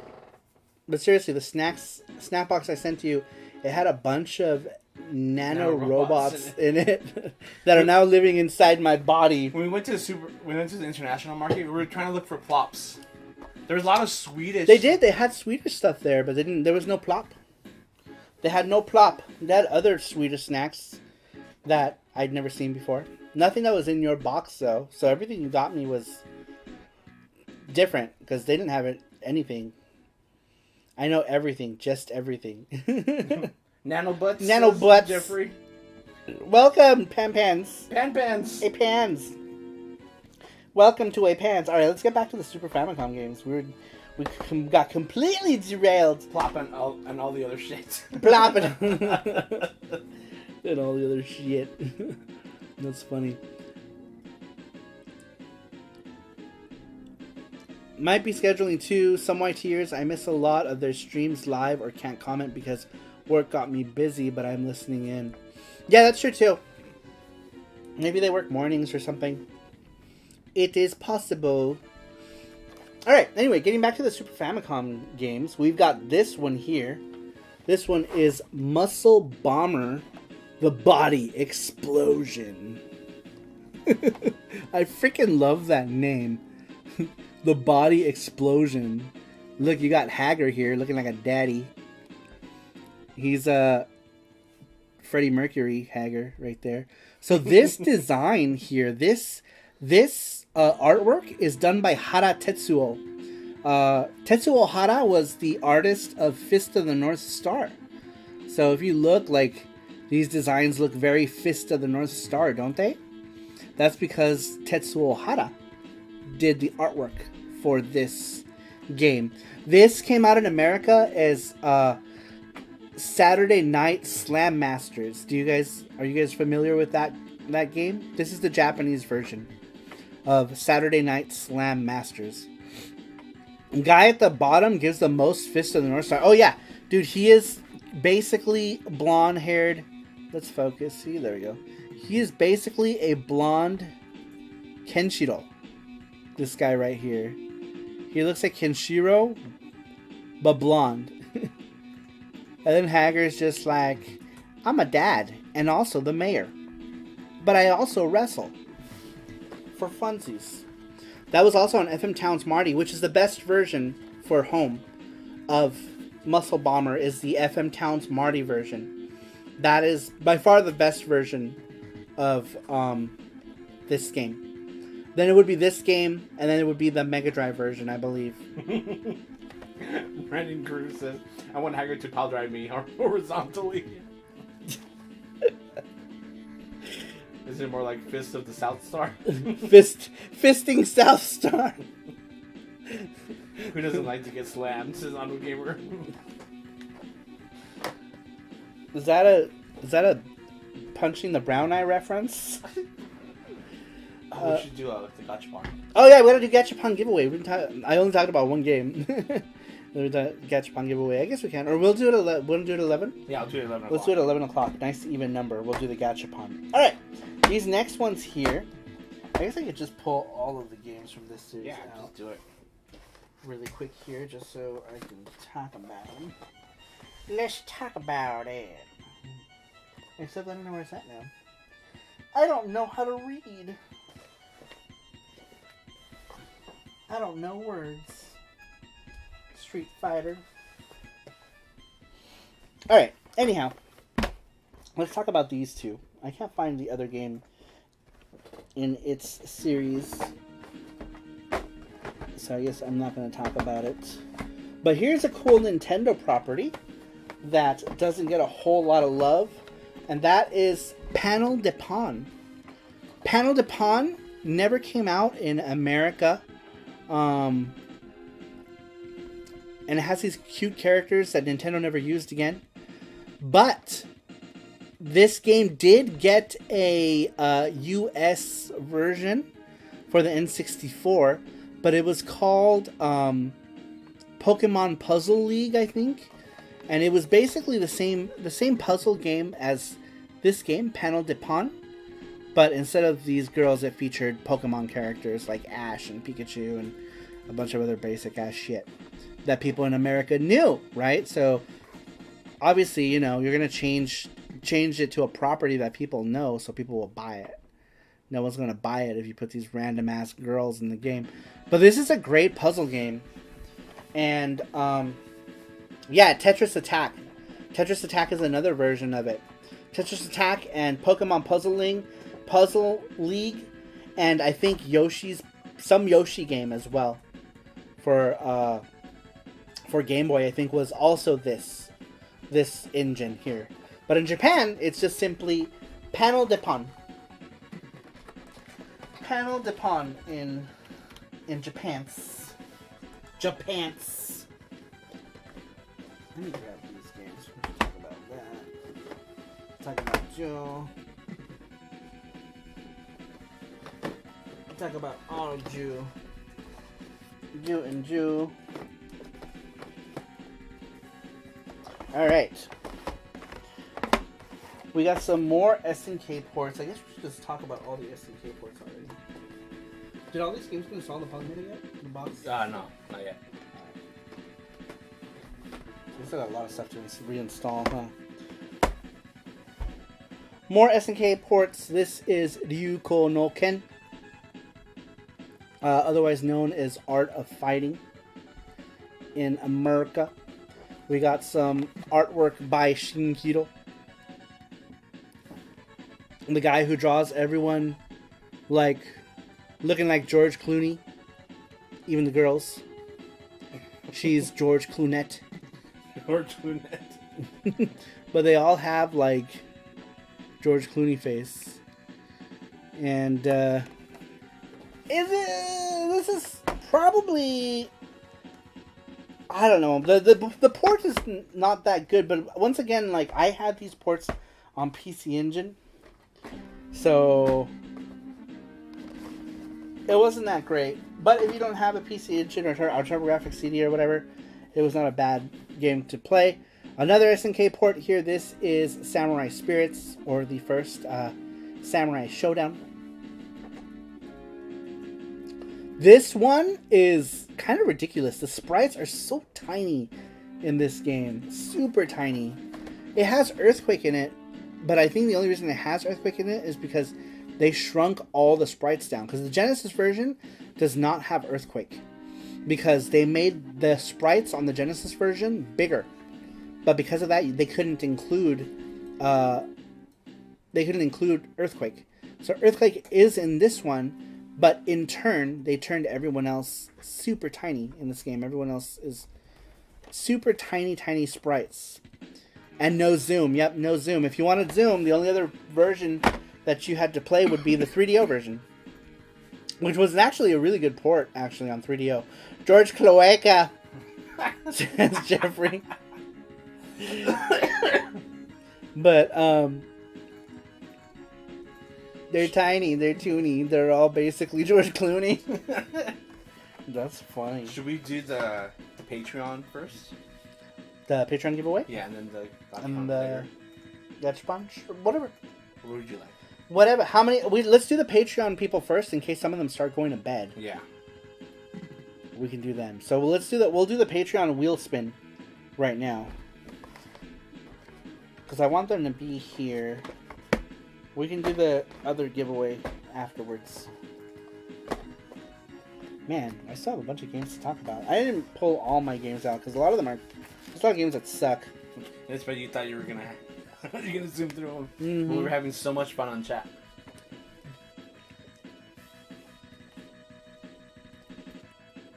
It's only 1 a.m. here. It's 11 here. I can literally stay up for minutes more.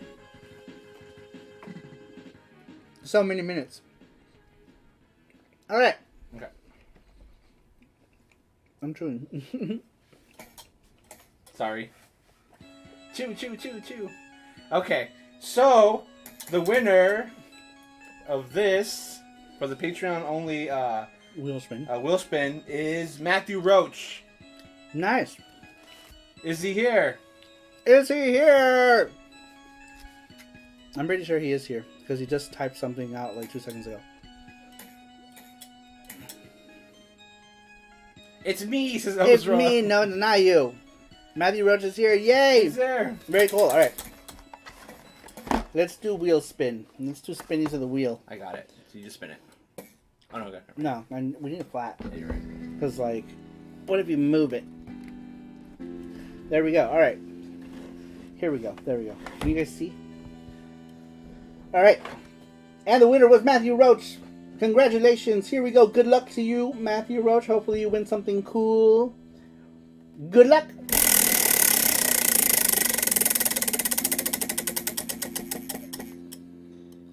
$10 gift card. Matthew Roach, you win a $10 gift card to the service of your choice.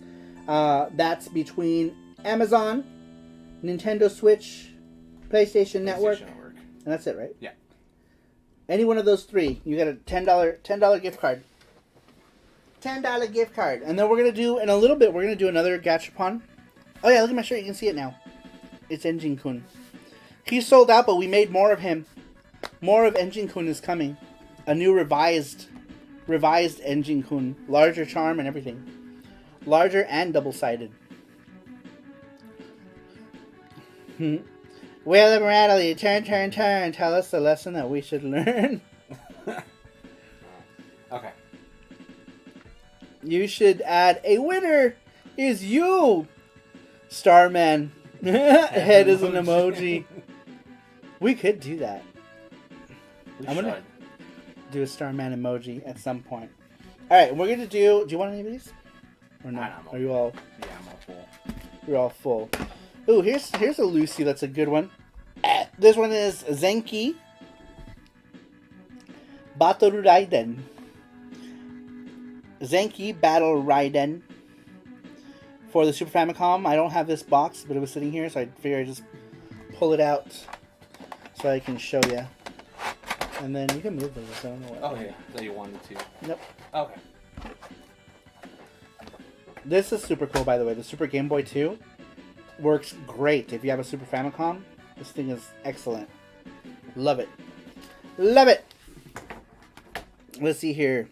Engine-kun is awesome, says CBL. Congrats to Matthew Roach.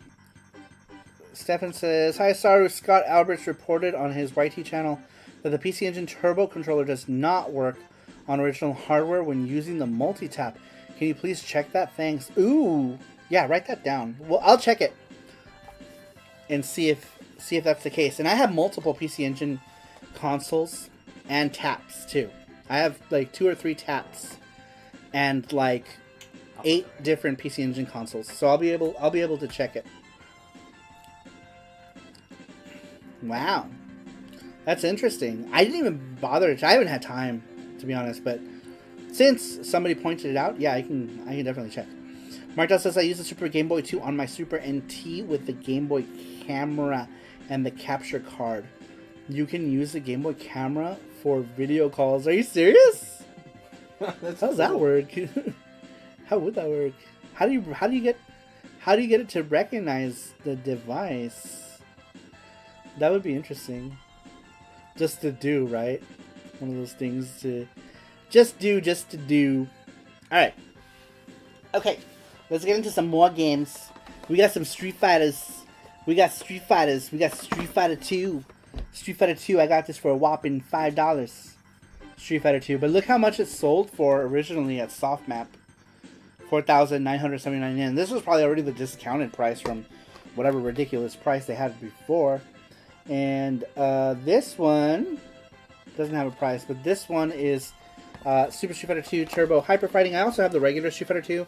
I don't have it boxed because it was my original Super Famicom cart, so I only have the cart only. I don't even know if it works anymore. Good night, Elvis Roa! He says it's 2 a.m. on the East Coast already.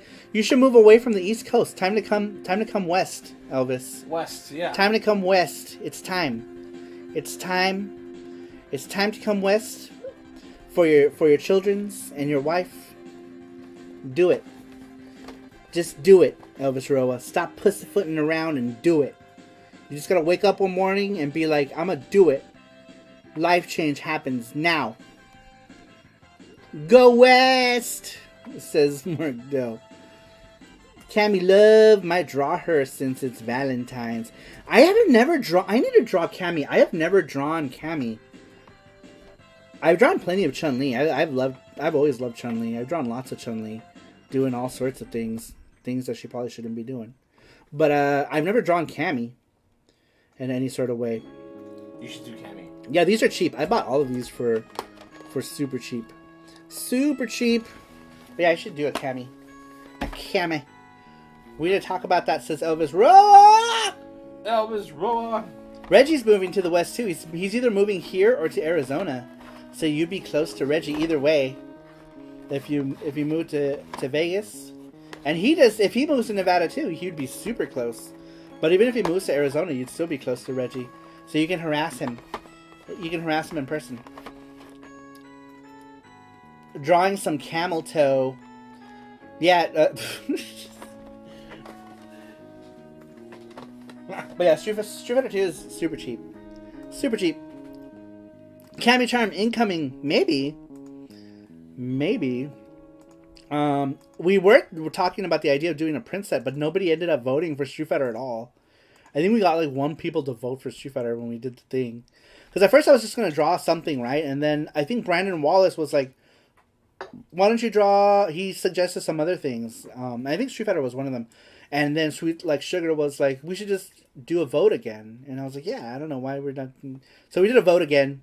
Usually you guys pick whatever, right? And so we did a vote again on the print club stuff. All right, the soundtrack is done. The soundtrack is donezo. We're going to listen to some East. To some yeast. Yeast.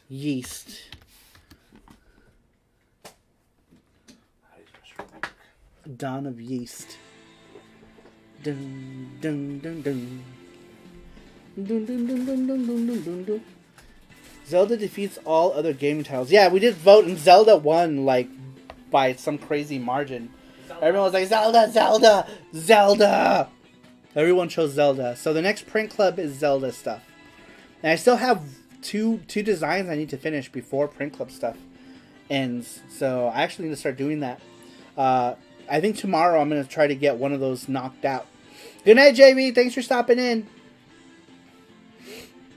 Super SF2 was at least $70, I think, when it was released here. Yeast, the infection. Same, Super Street Fighter 2 Turbo was expensive when it came out. I'd have picked SD2 over Zelda. What is SD2? Seiken Densetsu 2? Is that what you mean? Got East Book 1 and 2 for TurboGrafx CD only. But hey, it's in English. Never played it. But definitely when my Polymega shows up. That's my favorite game in the world, Shell. Is East Book 1 and 2. That's my favorite game. I still have my original East map. I have a repro of it in the thing now. But my original map I still have on the wall. From when I got that game. When I first got that game, I got it at Game Dude. It came with a map. My map is in a little protective thing that I put it in when I was 15 years old. And it's been there ever since. Because it started getting frayed and damaged. So I still have my original East 1 and 2 map. My favorite game. It changed my life. It really changed. It changed my life. That game. How I viewed games like CDDA, you know, like Red Book Audio, like it blew my mind. It changed me forever. I know I had to try it. Played the Master System version, but needed to try it. See, I didn't even know what East was until I played the TurboGrafx CD version, and I only knew what it was because of the clerk at Pony Toy Go Round. And this was so, like, I named one of the characters in FX Unit Yuki after this store clerk. Because he was super influential to me. He was like this like super flamboyant guy who worked at Pony Toy, and he was super cool. This guy, like he taught me about all kinds of like game stuff and what I need to get to play East, and it was awesome. It was awesome. It was a cool time. It was a cool time, and if it wasn't for me walking in that store and them having. If they were playing it and I walked in and I hadn't interacted, I had already been interacting with the clerk for Famicom games for at least a year before, for like a year. So when I walked in, he was playing East on the TV. He went into this whole spiel about it. He was the one who gave me my very first PC Engine game. He gave me my very first PC Engine game was a demo that came in this book. He didn't give me this book though. He only gave me the demo that came in this book. He kept the book. And that was my very first PC Engine game. I'm trying to see if I can find it. There it is.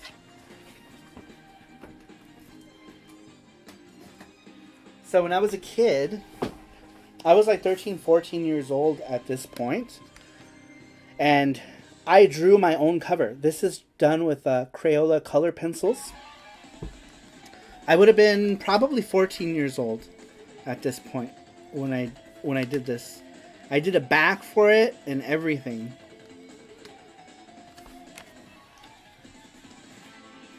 And I tried to make it look as close as possible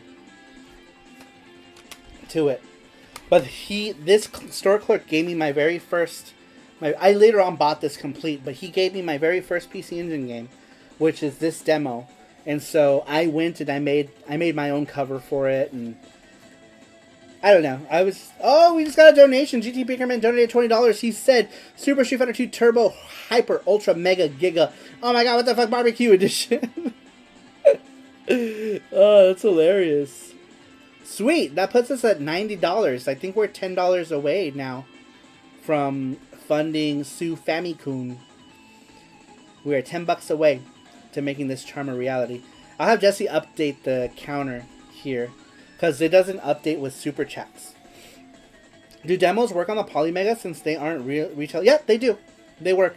It doesn't recognize them, but you can still play them. Update it. I was watching the stream while I was pulling a Reggie.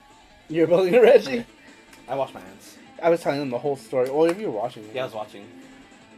I love this memory. This is one of my favorite memories, and my favorite gaming memories. This is one of them. The first time I played East Book 1 and 2 at home is another.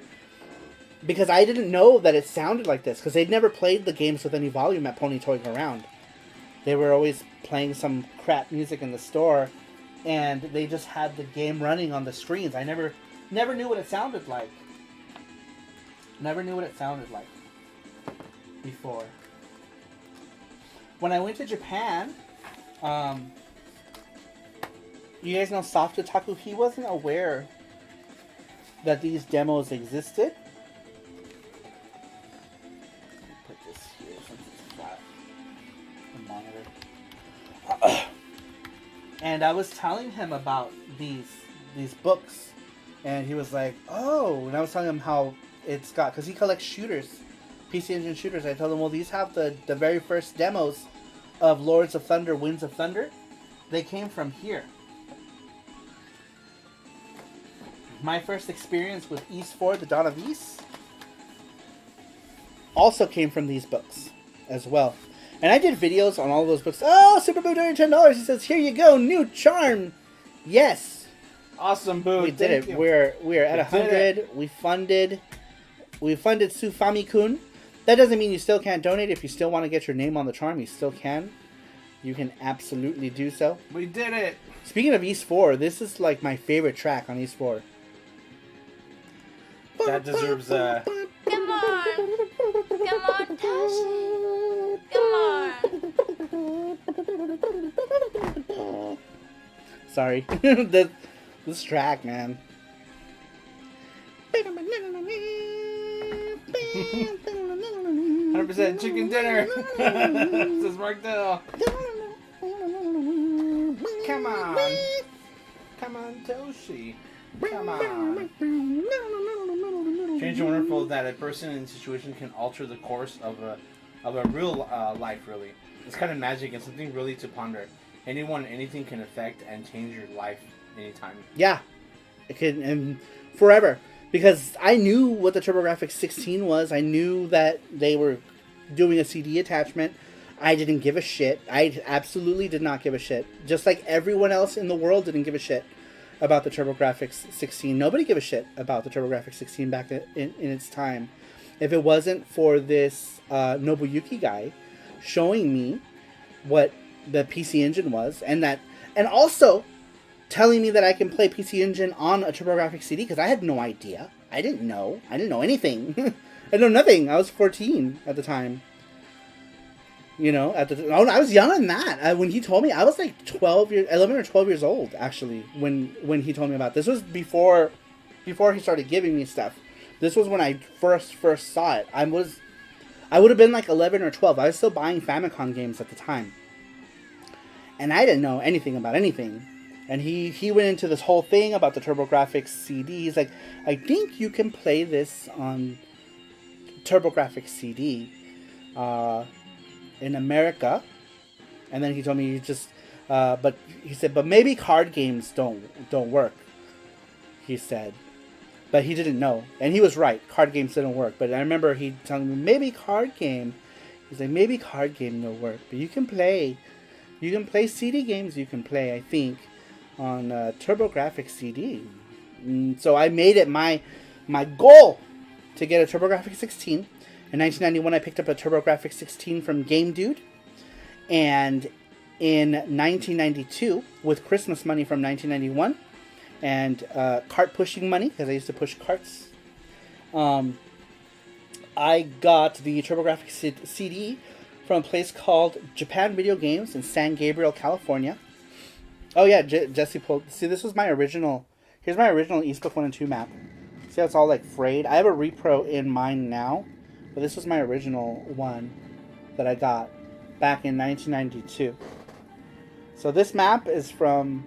Well, it's been in my possession since 1992. And randomly some like Ryuko Noken manga thing. I don't even know what manga this was, but I ripped it out of one of those tankobons or whatever, those big books. I ripped that out. But that's my original East 1 and 2 map that I keep in there because it's literally falling apart.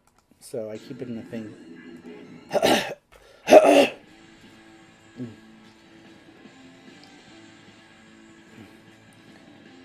I missed all sorts of comments, by the way, so I don't know if you... Yeah. Want to highlighted read? some for you. Read them. This one. It says, Sasquatching Time said, just popped in and wanted to say hi to everyone, but didn't want to interrupt your awesome story time, Saru. That was so good to hear. Thank you for stopping in. Sorry, I'm like trying to eat. I'm still eating these rolls. Jeffrey says, Sarumaru, which system has the most faithful ports from the arcade version? Like the most frames of animation, etc. If we're talking about like fighting games, it would be the PC Engine.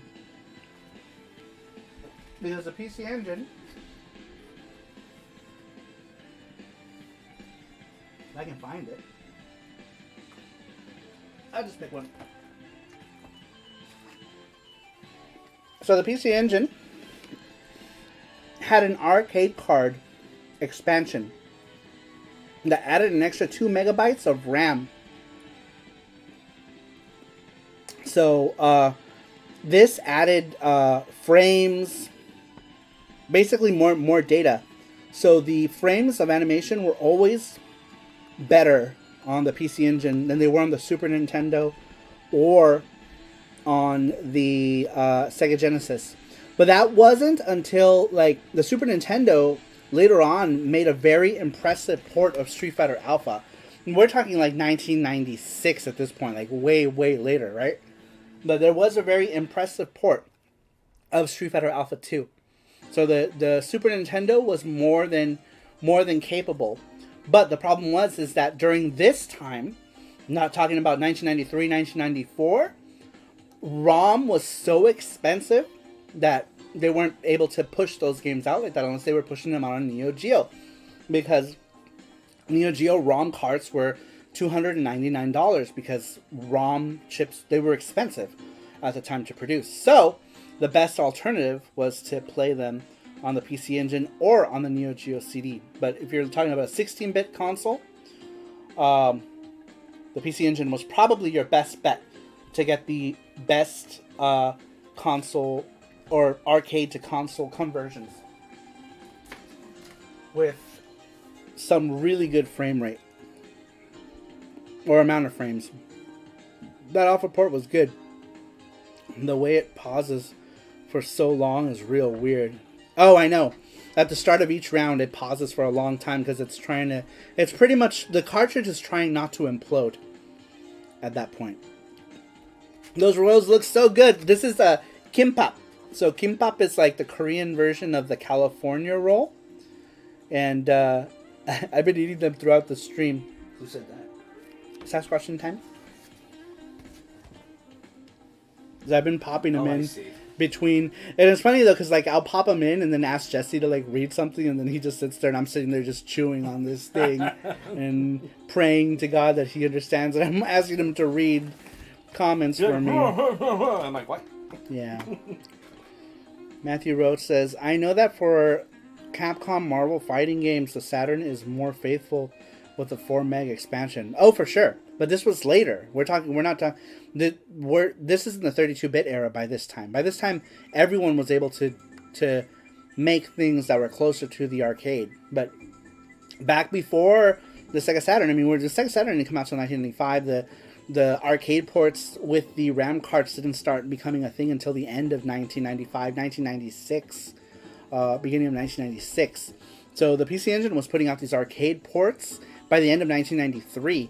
The Fatal Fury ports had come out for the arcade card in Japan with this kind of quality. So they were really the first home console to come closest to that arcade feel with the arcade card. And it's not just in my opinion, that's just fact. Jeffrey says the only kimbap has in common with sushi is that it's in a tube of seaweed with rice fillings. It's so different. Yeah, it's like totally different. Like the seaweed tastes different. All of the insides, like it's not really like California roll. I'm allergic to shellfish. I can't eat much. This is... What is this? Oh, it's crab, isn't it? It's crab, yeah. It's crab. It's a shell. Crab. But yeah, so it's got like in it. It's got focus, radish, egg, carrots, spinach, some other thing I don't know. I think what is that yellow thing? A tofu thing. I think the egg right next to the crab, carrots, some green shit, and it smells completely different.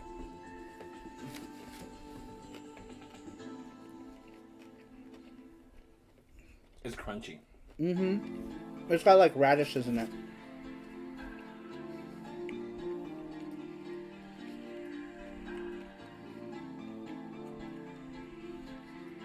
Yellow is daikon radish. Oh, I didn't know that. That's cool. Mm-hmm. Yeah, don't you remember we buy it in like the bag? Oh yeah. It's the same thing. Okay. They put in it. Yeah, the sesame seed oil is what makes it magic, in my opinion. Michael's here. Michael, welcome. He says, "Sorry, I'm late. My favorite Super Famicom game is Tetris Battle Gaiden. Saru, have you played it? I haven't. I haven't played it actually. Now I feel like I have to find it. Do you like it? Is it good?" Mackenzie's here. He says, "It's too bad. It's too bad to me that by the time the Dreamcast was released, most games didn't care about arcade perfection conversions. I love Sega, but their focus on arcade ports, I feel, hurt them. I can eat veggie versions, but not the same. They make them with chicken. Like, you can get rolls in anything, pretty much." Snowy is here. Welcome. He says, "Hello, Saru. Long time no see." It's been a while. Hopefully there'll be an MGC this year. There's supposed to be one. Are you going to go to MGC this year? They're supposed to have one at the end of the year, and they're supposed to have another one, I think in March, like when its normal time is. I don't know. They're doing something weird. But I think they're having two of them. I don't know if I'm going to go to both. I love MGC, though, so I don't know. I might. It's just expensive for me to go. But I go every year. I've never missed a year since 2014. I've never missed a year of MGC. I would if it happens. I think it is. I think now that vaccines are around the corner and everything, I think it'll happen. Mark Dell says, "Can I put a Snickers bar in the rice and seaweed?" Ew. Yeah, and then you can deep fry it too. Gross. Gross. You can and you shouldn't, says Jeffrey. And you shouldn't. That's funny. Alright, back to some more Super Famicom games. Michael says, "Each character has different powers to mess with the other. On one level, you're playing Tetris, and another, you're fighting with the shared queue of pieces." Oh, that's cool. That sounds fun. Alright, I need to find it. Food crimes. Hashtag food crimes. That's funny. Brennan says, "I think I'd go to MGC toward the end of the year. I'm going to try to go to both, hopefully. I want to be so full of vaccine we could make out and you'd be inoculated." You just start making out with people because you can vaccinate them that way? I'm being selfless. Let's make out. So MGC is going to be in March, and I think November and March, I think they said. Look it up. You have the internet right in front of you. Sorry. I meant games weren't as impressive with arcade ports in 1999 as much as they were in the early 90s. No, they weren't. And it's only something you would understand if you were around for that magic. You know what I mean? Like, obviously, if you're younger, like, this means nothing to you because you weren't around for it. You know, it was like it was a very surreal thing to see close to arcade ports at home. It was very surreal. November 5th to the 7th. Yeah, so November they're having one, and then I think they're doing it again in March, which is Craytown. Cray. It doesn't say here during the March one. Oh, there isn't? Okay, so it looks like it's happening in November. I'm gonna go. I want to go. I have to go. I have to. What's the weather? I wanted to go to MGC in 2018, but I was going to drive, and a surprise April snowstorm put the kibosh on that. Damn, that sucks. Yeah, I have to fly there. There's no other way to get there. And it's like a $350 ticket for me. to fly there. It's so expensive. What's Why? What's the weather like in Wisconsin? In November? It's probably gonna be super cold. It's always cold when I go, dude. There was a snowstorm. We couldn't leave like the hotel one time because the first year I went, I wasn't aware of how cold it was and how slick the ground was, and I got out of the car just to slide like 10 feet in front of me because the floor was so slick that I stepped out of the car because I got the rental car, right? Yeah. I stepped right out of the rental car and I went boom, and like in a weird split down like the parking lot, and there was like 10 people, and this is like in the night, but like because it used to be at a convention where everyone just hung out at all hours of the night, right? And they were just standing there smoking their cigarette, like watching. Nobody laughed or anything, but like they were just looking at me sliding. I'm like, wee. I'm here. That was my entrance. I'm here. Wow. Yeah. I hit the ground and slid what seemed like that's what I'm scared forever of because of my knee. Yeah. So it's scary. It is scary. It gets like really, the floor gets super slick. So I mean, you just have to be careful. It doesn't happen like in the airport and stuff. It just happens like around the convention ground. But they changed stuff around. It's different. Well, stop nodding your head. I don't know why you keep nodding. Huh? I don't know why you keep shaking your head. I haven't even finished telling you. No. I'm just saying that it sucks that MGC does it in the winter. You know, can't they do it like during the fall? I don't know. I guess it's maybe cheaper then. They've always done it in the middle of the cold. Yeah. Mackenzie says, "Hey, Sarah and Jesse, if I went back in time and told you guys that in the future video games would have microtransactions, patches, and updates, would you believe me? What have games turned into? No, we would have killed you for being a wizard. We would have ended your life for blasphemous comments." But anyway, back to Super Famicom games. This one here, Darius Twin. This one was actually one of my first Super Nintendo games. I had the cart somewhere, but I eventually found a box Super Famicom version, and I bought it as well. So now I have my Super Nintendo version, and I got the Super Famicom version. This was actually my first Darius game. I'd never even heard of Darius before it came to the Super Nintendo. I guess it came out on Master System of Sagaya or whatever, but I'd never played it. Super Nintendo was my introduction to Darius. But by then there had already been 1, 2, 3 Darius games before Twin. I think Twin was like the 4th game, I want to say. Maybe. I could be wrong, but I know it's later. There were a few before it. Ooh, need that Darius in my collection. It's cheap, I think. I think I got that one for $20 boxed. So I think they're cheap. Chip. Super chip. Are you gonna have a roll? You're like a cat. Sneaking your way into rolls. It's the Midwest cold season, lasts from October through April. Yeah, it lasts a long time. That's the thing. Like, it's like cold there for freaking ever. Now, here's one that I probably should have talked about. Rockman X. Of course, Rockman X is like one of those games that like everybody has played at some point or another. I think this one came from Retro City Games, I want to say. Oh, Transfer donated $20! Thank you so much, Transfer, for your $20 donation. Right. Very kind, sir. Puts you down. Very kind, sir. That gives you your name and the charm. He usually never wants the charm, though. Do you want the charm? Because he usually never wants it. Because if he doesn't, we can do a charm giveaway in the name of Transfer. In the name of Transfer, I shall give away. I shall gift away a gift. A Transfer gift. But yeah, usually Transfer donates and he never wants anything. He just donates out of the kindness. He's a cool guy. Out of the kindness of a Transfer heart. Out of the kindness. The kindness of Transfers. The kindness of Transfers. Shot said, shit, maybe he said giveaway. All right, we're gonna do a charm giveaway. We're gonna let you guys pick any charm on the sarumaru.com website. We will do giveaway. You guys get to pick one. And if you live outside of the U.S., we're just going to give you a gift card because it ends up being way more expensive to send you guys a charm. But if you're in the U.S., we will send you a charm courtesy of Transfer.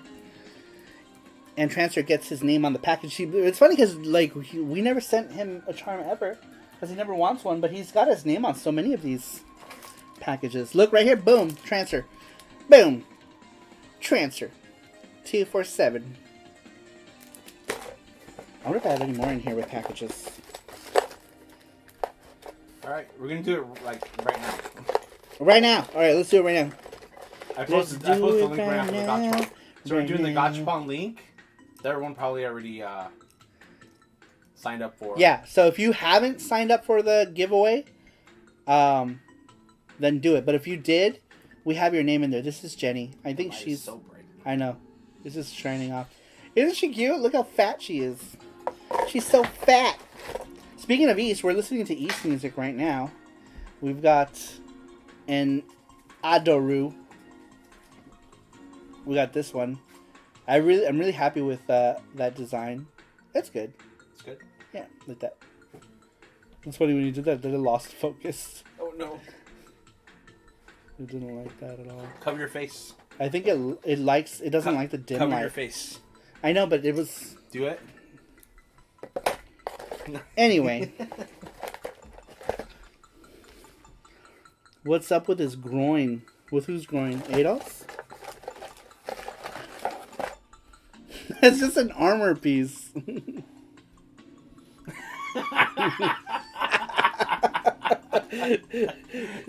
Damn! Yes. Oh, I guess when it's damn. I guess when it's not focused, it looks weird, right? That's why I'm wanting this focus, but now it won't focus at all since Jesse changed the lighting. It was focused. Jesse went over there to fuck with the lighting, and then now it's not at all. Okay, look here. Or you can just put the light back. Okay. You can get some charms here. Thank you, Super Boo, for that. I appreciate that. Packing wood. Shogun.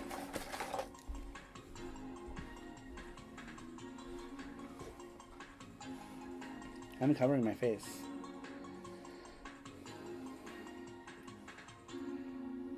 There it goes. There it is. Yeah, but it wasn't focusing at all. There we go. Now you can see it. Yeah, it's just when it goes blurry, it looks like something else. I know. Long dong.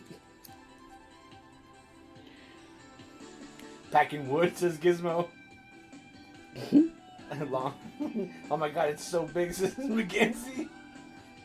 Do all the charms have optional hogs? Screw you guys! SFC doesn't have a dong on it.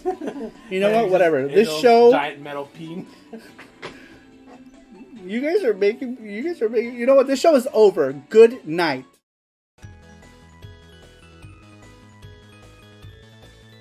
I'm just kidding. We're back. Come on, Tashi. Come on. Was that the old? That was the old ending, by the way. Yeah, it's the old one. What? You saw me change it though. I didn't. Yeah, yes you did. You saw me change it. Nope. I didn't see you change it. That's the old one.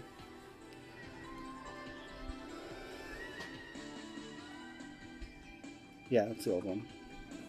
Can you see? That means you have like the old ones. No. Yeah. So you can't just add it? Yeah. Right now? I have to wait. 1 second, guys. We're gonna do the gachapon right now after this. Give me 1 second.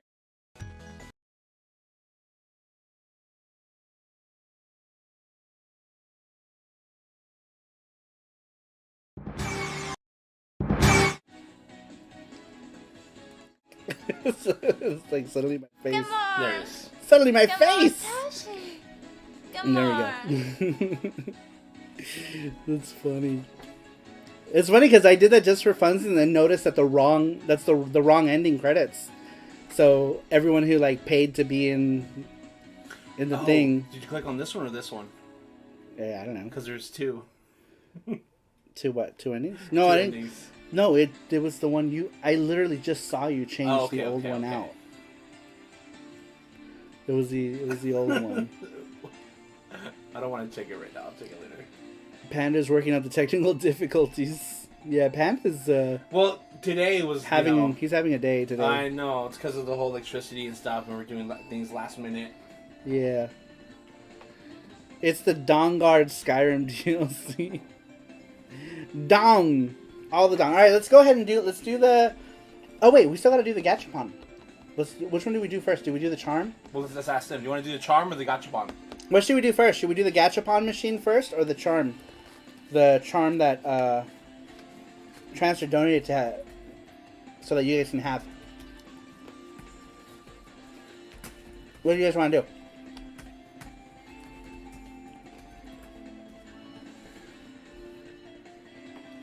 Matthew says Charm. Charm.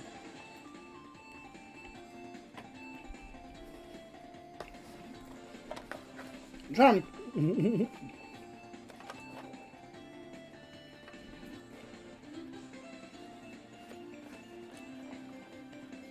I call Sora's shirt Chomps. Chomps. I call his pants. That's his Brandon Cruz.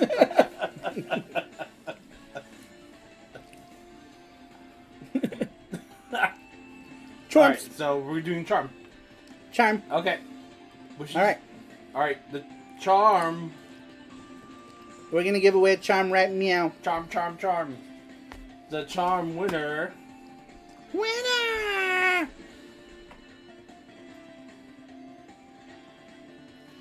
It's Mark Dell. Mark Dell. Where is Mark Dell? He's from the U.S. Mark Dell, you are the winner. I move my sofa with my comfy blanket and I fall asleep. He said, "Oh my, Kansas. Mark Dell, you are the winner of Charmtown. You can find it here." He's from England, but he lives in the U.S. Okay, good. Good. We will send you Charm. Go to that website. You can pick a Charm. Pick a Charm. Charm and then message. Thank you. He's like, roll.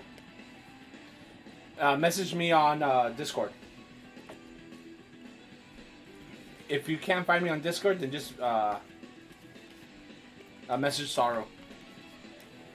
The devil. And congrats. Yay!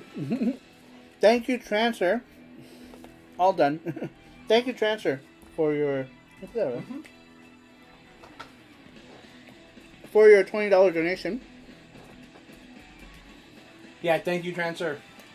Let's all thank Transfer. Yay! Do we have a clappy? No, we're doing a Toshi.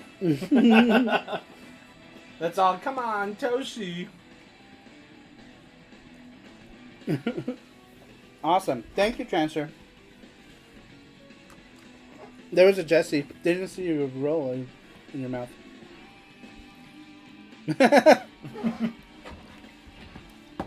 He had a roll in his mouth. There's hats too if you want to wear a hat. That's true. Applaud Transfer! Like... Or I can message Mark Dell. I'm dumb. Yeah. I am so dumb. Anyway, Rock My Neck's really good. I've been trying to talk about that. But it doesn't matter. Everybody knows what Rock My Neck is. Another cool Super Famicom one. That's cool. Rock My Neck 7.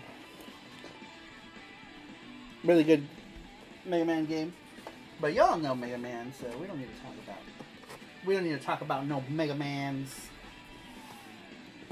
Besides, JT is not here to talk about Mega Mans with. JT is the Mega Man's guy. The Mega Mans. Alright. Next in the Super Famicom collection of games. This one's one that I enjoy more on the PC Engine than I do, especially this version. I feel like this one is kind of the weakest version. But that is Popful Mail. This is Popful Mail for the Super Famicom. I managed to get this for, like, I don't remember, really cheap. $40? 40 or $50? I don't know. I think it was like $40, if I remember. It's got its original price tag from Japan, but someone tried to rip it off. But I feel like this is the worst version, and now it's gone up in price like crazy for some reason. Did you put that other Bobo away? Yeah. Okay. But for whatever reason, it's gone up in price like crazy. But it's got some cool music tunes. There's a couple of new music tunes, like the map music is new, the intro music is new. I love this cover too. This cover is really nice. But the artwork in the PC Engine is the best, and the music in the PC Engine is the best of all of the home ports. Good night, Camp Survivor. See ya, Campy. Camp Say good night Survivor. to Emily as well. Emily Survivor. Oh, that's not. Yeah. Sorry. Powerful Mail is not that bad on SSC, but definitely not great. No, it's not terrible. It's just it's better on the other two home versions. But I think all Powerful Mails are really expensive now. I have a feeling Saru likes the PC Engine. Just a little bit. I know Mel is sold out. That was popular. Oh, the mail charm? Yeah. I forgot to put a sold out thing on it, but she's gone. And we made a lot of her too. We made the most charms we made were Yuki. We made 40 Yuki charms. We made 30 mail charms because when the first charms, I didn't know like how expensive it was going to be to make, so I made a bunch of them. And then I was like, all right, let's keep these more reasonable. So I started making them in 20 at a time to do them. So now we only make them 20 at a time. But the first charms we ever made were Yuki, and we made 40 Yukis, 30 Jennies, 30 Poffle Males. And all of the Poffle Males are gone. Mike Maverick, I don't know if you guys know who he is. He pops in here every now and again. He bought the last one. Well, sorry, what was that? The Happy Sea Lion? The Happy PC Engine Manatee. You can still get mail in a bikini on shirts and stuff. Here, though, says Super Boo. You can. We have Chibi Popful mail on a bunch of other stuff. Thank you, Super Bill. I think maybe once I send out all the other Print Club stuff, maybe I should do those bikini ones as charms too. What do you guys think? Should I do the bikini Yuki, bikini Fawcett Amour, and the bikini Poffle Male as charms? Good night, Jeff Allison. Good night, Jeff Allison. Thanks for stopping in. Here's a cute one. This one is Jikyo Oshaberi Parodiasu. Parodiusu. This is what's known as the Talking Parodius. This game is huge. It's a whopping 24 megs. And I imagine so much of that is allocated to speech in this game, because this game has a whole shit ton of speech for a Super Famicom game. But so cute, this game. So cute. So cute. That's what Brian Trusty. Whenever I write cute, he says that. Mackenzie said, "Hey, sorry for the weird question. How did the PC Engine do in Japan after the Super Famicom launched?" It still did good. The PC Engine did good for a long time. And the last PC Engine game to come out came out in 1999. The last PC Engine game came out in 1999, and the PC Engine came out in 1987. So, if that gives you any idea of the system's longevity, it was out from 1987 to 1999. Crazy, because the Dreamcast came out in 1999. PC Engine was still alive, pumping stuff out still. So, I don't know if that gives you any indication. Alright, moving on. This next one here is Magical Drop on the Super Famicom. This is my favorite puzzle series of all time. I absolutely love Magical Drop. It's an excellent, fast-paced puzzle game that I freaking love. The characters are adorable. They were done by Russ Co. is the name of the company. Back in the day, Russ did like all these cutesy stuff that ended up on Girl Stationery back in the day. I remember I used to have like pencils and stuff, like lead pencils with little bunnies and stuff on it by Russ Co. They were kind of like a Sanrio. And then I don't know what happened to this company. I'm not sure. But originally they designed like these characters. I'm not sure where they went. Subsequent games were designed by I don't know who. They changed the artwork. But it was still good. The new artwork was still good for newer games. But this is the first Magical Drop. My first Magical Drop was Magical Drop on the Neo Geo. And I used to ditch school to play Magical Drop 2 a lot. I used to always ditch school to play. Trent just said, what was the last PC Engine game and do you own it? The last PC Engine game was Dead of the Brain 1 and 2. That came out in 1999, and I don't own it because the game goes for like $700. It goes for a lot of money. But that was the last game to come out on the PC Engine. Actually, isn't FX no Yuki the last game? Well, yeah, technically FX no Yuki is the last game to come out for the PC Engine, but the last official PC Engine game to come out during its lifespan was Dead of the Brain 1 and 2, which was a PC digital comic adventure, or digital adventure, like point and click type of thing that was originally out on PC. Yeah, the first Magical Drop came out on Super Famicom. They recently released this. It came out in English for the first time 2 years ago in a Data East collection. But before that, it had never officially come out in English. $700 is a game give you a hand job. It should for that much money. I would expect a lot more than just a hand job. Magical Plop, says Ando Gamer. Can I get a Pepsi? I'm dying. Alright, East 4 is done.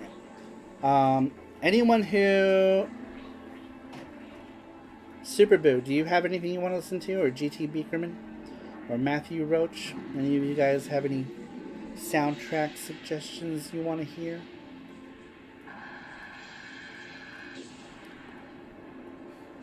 I hate to love and leave you all. I think it's 2 a.m. is my limit. Mark Dell, have a good night. Thank you for hanging out with us so late. We're going to end it here soon as well. We're just going to do, we're going to do one more giveaway. And then the question of the week. And then I guess I need to talk about some of the games. Someone asked about this game right here. Alright, so before we get to that one, very quickly, excuse me, Tengai Makyo 0. I love Tengai Makyo. This got an English patch recently. Super Valis. This is actually Valis 4. This is like a bastardized version of Valis 4. The PC Engine Valis 4 is a lot better. We're just gonna plow through them quickly. Quickly plow. Oh, Super Famicom. Yu Yu Hakusho. I wanted to talk about these games. I have 3 different Yu Yu Hakusho games, but the only ones I'm gonna point out here are the fighting games because they're the only ones that are interesting. I spent so much time on Yu Yu Hakusho 2. I had this one back in the day. Loved it. Eventually, Final came out. Sadly, I never bought this during the heydays of the Super Famicom, Super Nintendo. I bought this much later in time because I couldn't afford it back then. I did have this one. I loved it. This one was a much better game. I just didn't get it until years later. Star Ocean. This is another game that I also got recently because there's an English patch and it works on the Polymega. I was able to patch this on the Polymega and it plays in English just fine on the Polymega. Really quick, this is another Super Famicom game that I did buy back in the day. This one is a new version of that game because I've since destroyed the box. And my mom pawned all my Super Nintendo stuff, so this went along with it. This came out in America. It's Congo's Caper, but it's technically Joe and Mac 2. In Japanese, the series was called, right here, Tatakai Genshi Jin 2. The original Tatakai Genshi Jin was the first Joe and Mac. So this one is technically Joe and Mac 2. Joe and Mac 2 here is technically Joe and Mac 3. Tatakai Genshi Jin 3 in Japan. So they fucked with the numbers like America always does. They always have to fuck with the numbers of everything. Good night, Randrick. Good night, Randrick. Thanks for stopping in. I know it's super late. Super late. All right, speaking of Randrick, this one was actually given to us by Randrick. This is Front Mission Gun Hazard. This one is really good. It's by Square, and it is a lot like Assault Suits Lanos, but on PC Engine. It's very much like a Lanos game. So if you know, like, what is it called? Mars Attacks, or Assault Suit Lanos, Assault Suits Valken, Cybernator. This game plays like those games.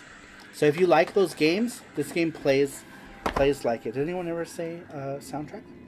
Were you watching? Were you Yeah, I don't see anything. Okay. Only because this, I think, is already done. Used for Mask of the Sun. Poopy! Alright, well, I guess we're going to listen to more Donnavies. Fuck it. Fuck it. Oh, nice. Use the patch for it. Yeah, that's got a patch. Oh, wait. Does it have a patch? This has an English patch? That's exciting. I didn't know that. Definitely. Maybe Gundam Wing Endless Dual Music if y'all want some more music. Yes. Gundam. I'm a Gundam. Gundam Wing Endless Dual Music. Gundam Wing and Endless Gundams. The end of Gundam. There we go. Kido Senshi Gundam. I guess we gotta put in a wing.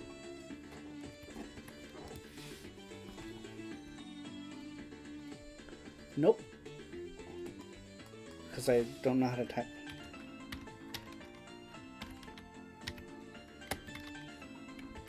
Charles says Front Mission 2 is real good. The first one was really good too. Yes, all patches work on the Polymega.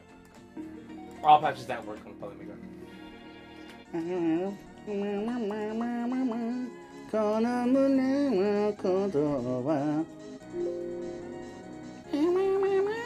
So far away. Dude, I loved this music back in the day.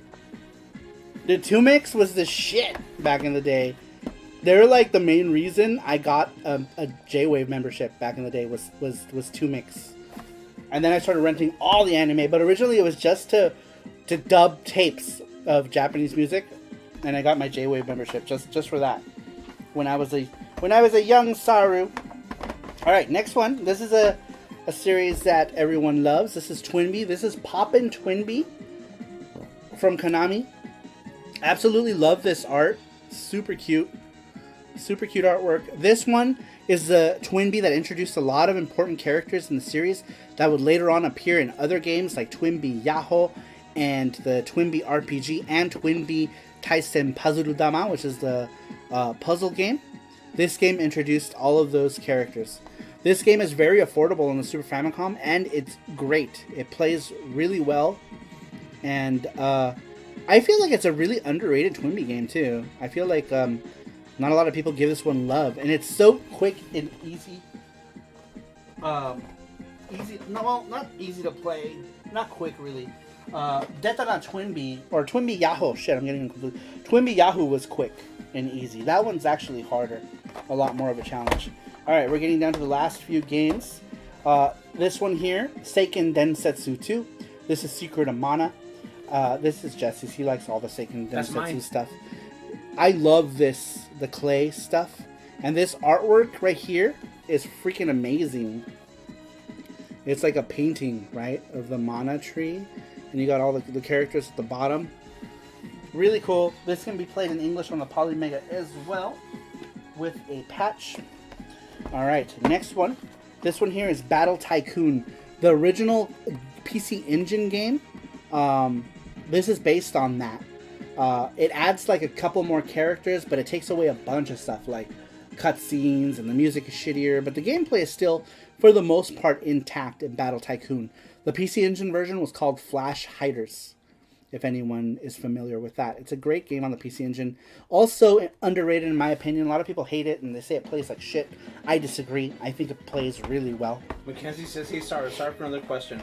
By 1989, did Hudson Soft already end their partnership with NEC on the PC Engine? Or were they still supporting the console with NEC? Information is hard to find. No, they still were. They were for a long time. What ended the relationship between Hudson Soft and NEC was the creation of the PCFX. And the fact that when NEC was already done with the console, Hudson Soft didn't want to put it out because the PC Engine was still selling in large numbers. But it ultimately ended up hurting the PC Engine because if they had released the PCFX when it was supposed to come out, it would have had a year stronghold ahead of time of the PlayStation and the Sega Saturn.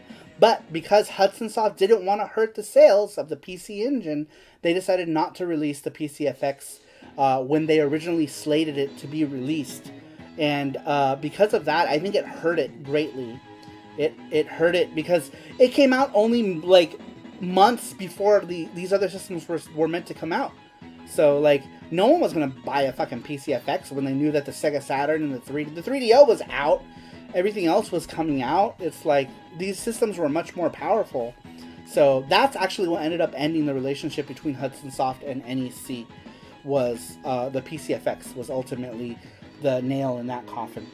All right. Sorry, I'm just trying to blast through these last few games here. Next one, this one is an absolute favorite artist of mine, Kenichi Sonora, did this. This is a Mahjong game. This is the first in this series. And the name, this one is called Bi Shoujo Janshi Suchipai. They ended up changing the name to this to something else, but it was still called Suchipai, right? Which is, Suchipai is like a bastardized way of saying sweetie pie. And Bi Shoujo Janshi means beautiful. Bi Shoujo Janshi, beautiful fighter. Beautiful, young, beautiful fighter, Suchipai. In the subsequent games, they ended up changing it to Aidoru Janshi Suchipai, or Idol Fighter Suchipai. This is a manga game, a mahjong game. Mahjong is, like, you have, like, it's the Chinese, like, table game. You have, like, tiles that you play with. I don't know how to play mahjong. I usually just match up suits and stuff and hope to win. It's easier in Suchipai, you can cheat, there's like special moves and stuff. But Kenichi Sonora is the artist for this. Right here. Sono da Kenichi. He is the artist of Bubblegum Crisis, Gunsmith Cats, Riding Bean, which is getting a sequel, by the way. I love Riding Bean. And Kenichi Sonora is the artist. He is my absolute favorite artist and my biggest inspiration for what I do now. FX Unit Yuki takes a lot of inspiration from this art style as well. Very, very much like it. Stadium Arts is here. Welcome, Stadium Arts. He said, oh wow, I just woke up from like a micro headache nap. Nice to see you online. We've been online for almost 3 hours now. We're going to stop it at the 3-hour mark. Alright, next one in the list here. This one is also based, or this one is based on an anime. It's called Natsuki Crisis Battle. This is a fighting game made by Bandai subsidiary Angel. See that icon there? That's the Angel logo. They are a sub-company, or were a sub-company of Bandai back in the day. Pretty much like how SNK and ADK had that relationship. That was the same thing. Under parent company Bandai, but for the most part independent and able to do a lot of whatever they wanted to do. With help, financial help from Bandai. Natsuki Crisis never made its way to America in any form. The anime itself is only 2 OVAs ever. That's all they ever made.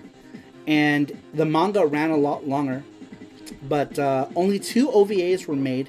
This artwork was lifted straight from the OVA artwork, and it's basically about this girl. It's a high school, karate, blah blah blah story. A lot of conflict between people, different schools. The game plays kind of bad, but I'm a fan of the show. I love the show. The show never came out on DVD. It only came out on VHS and Laserdisc. It's not available on DVD. I own both of the Laserdiscs for Natsuki Crisis. And the PC Engine, the Super Famicom version is called Natsuki Crisis Battle. But the show itself is just called Natsuki Crisis. Natsuki being this girl right here. She's the main character. The show revolves around her. She's a judo badass. And eventually kicks everyone's ass. But it's pretty brutal. Like, the fights are brutal. A lot of bleeding. When she fights this bitch right here in the corner, like, they fuck each other up, like, pretty good. This game, though, the game is kind of weak. Alright, here's another one that's based on an anime that also had very few OVAs. Sorry, I'm like burping. This one is called Os Karate Bu. Os is like, in Japanese, like, you know, os is like, os. I don't know what that, like fight, right? Like, with vigor. Os Karate Bu. So, Karate Bu. Karate Club. And it's basically about this guy who is the, like, head of the karate club from a school of ruffians in Osaka. And he's basically, like, considered, like, the mob boss of Osaka. But he's not really, like, a gangster as much as he's just a student. And, yeah, he's supposed to be a student in high school. Go figure, right, with that look. But this game is actually decent. It runs at a really bad frame rate, unfortunately. The game only runs at about 25 FPS. But it's still a good game. I enjoy it. Megumi Hayashibara, if you guys know who that is, she's the voice of one of the girl characters in this game. Megumi Hayashibara did the voice for Ranma and a bunch of other stuff. Really good game. I enjoy this game. Kenny Lauderdale ended up doing a video about this whole thing. And apparently, I think he found out about it through my channel. And he did a video about it, which was cool. He comes in here every once in a while. He's a cool dude. He does a lot of cool, a lot of great content. If you like anime related stuff. Let's see why you can't put this back here. How far can you go down? Oh, because it's not very deep. Pretty much out of room. Alright, and that's it. No, actually, the last game, this one here is Hyper Iria. Another one. This is another game that's based on a really short OVA series. Os Karate Bu. Wait, is that Karate Club on SNES? Yes. It never got a release outside of Japan, or at least not in America. But that's what Karate Bu means, is Karate Club. But yeah, the sprites are super nice in this game. Super nice. Frankly, this doesn't also mean old man in a rough way. Os is like... Japanese also is like, bring it on. Yeah, it's like... it's hard to translate os, right? Because like, the kanji, like one of the kanjis is like the kanji for like vigorous. So it's like, it's more like, yeah, like bring it, like fight, like let's do it. There's no direct translation for os. It's kind of like chestol, right? Like chestol is another one of those like sayings that doesn't really have an English equivalent, but you know what it means, right?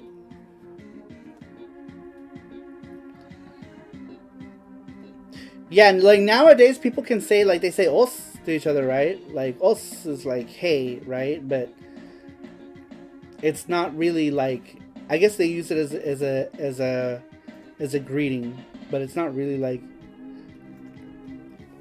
it's not really meant that way. It says to endure, says RC519. It has that meaning. Well, there you go. But yeah, that was Os Karate Bu. And it's an okay game. It's pretty good. Anyway, back to this one right here. This is the last one that I'm going to talk about. This one here. This one is based on a set of OVAs. There were 4 or 2. I don't remember. The OVA was called Zayram, the animation. Iria. So I don't know if you've ever seen it, but yeah, it's Zayram, the animation. And then it's the character Iria. And then this one's called Hyper Iria. This one is super rare now. I think it's like crazy expensive. I think this is the only like super rare game that I have. But this animation came out quite some time ago. It's animated really nicely. It did get a DVD release in America. I don't remember who put it out on DVD here, but in America it came out by Manga Corp. Like Manga Corp released it, I think, and it got licensed to a bunch of people actually at some point. But the game, you know what's so funny? I'm not a big fan of the game. I don't really like it that much. I think it's crazy that this game goes for so much money. Because the game is kind of like, I don't know. It's just not my thing, I guess. But I'm going to give it another shot because the English patch came out for it. I can patch this via the Poly Mega to play it, which is cool. George said, you're the wiki of these games. I'm just a big nerd when it comes to like Japanese games. I'm a big nerd.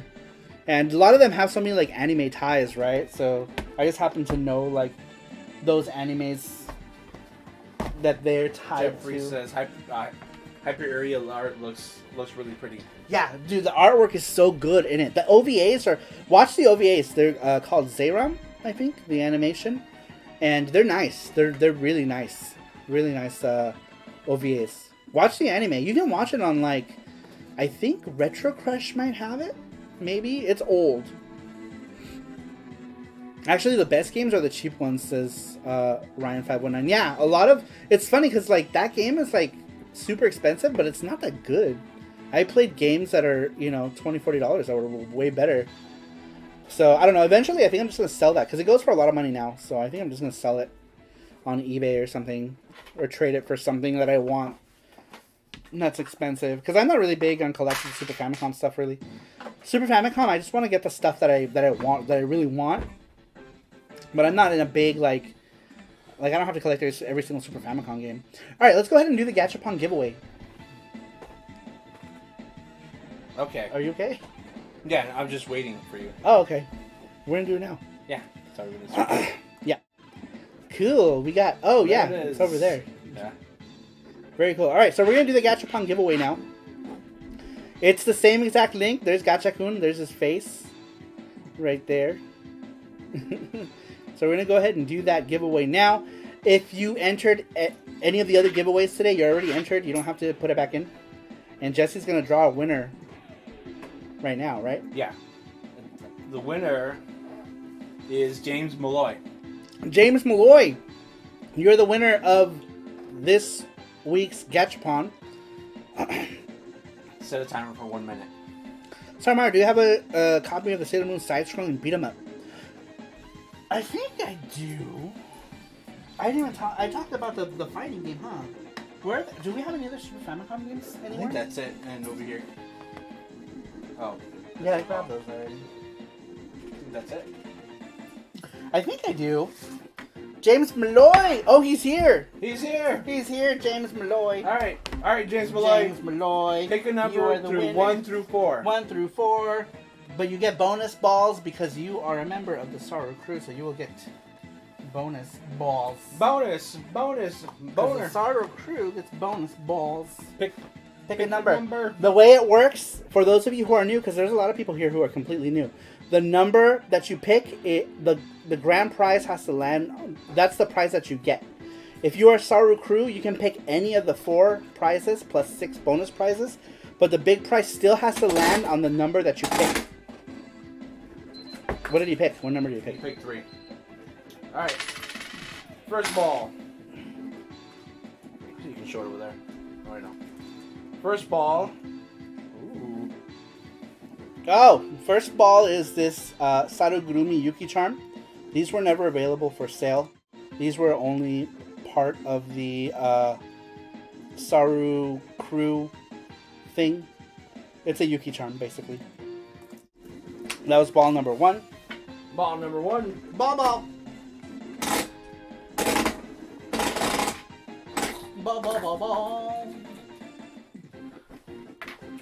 Jeffrey, to answer your question, I have Sailor Moon R.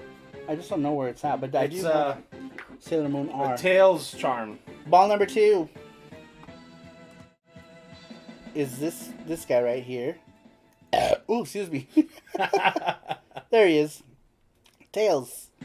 So cute. So cute. Alright, here's ball number 3. Ball number 3. Good luck. That is cho kawaii, says Jeffrey Pants. By the way, Jeffrey, I'm working on sci-faction stuff. It's a Neo Geo magnet. Magnet.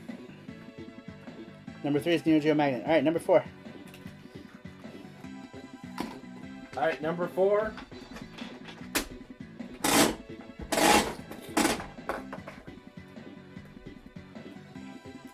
Number 4 is a Capcom. It's a here. I'll show 'em. It's a figure. Oh, number 4 is Nina figure from what is this called? Breath of Fire? Not Breath of Fire. Shit, what is Capcom's RPG series called? Yeah, Breath of Fire. It is Breath of Fire. I'm stupid. Breath of Fire. This is Nina from Breath of Fire. This is a Capcom figure collection. And he gets 2 bonus balls because he is $5 or more, right? Yep.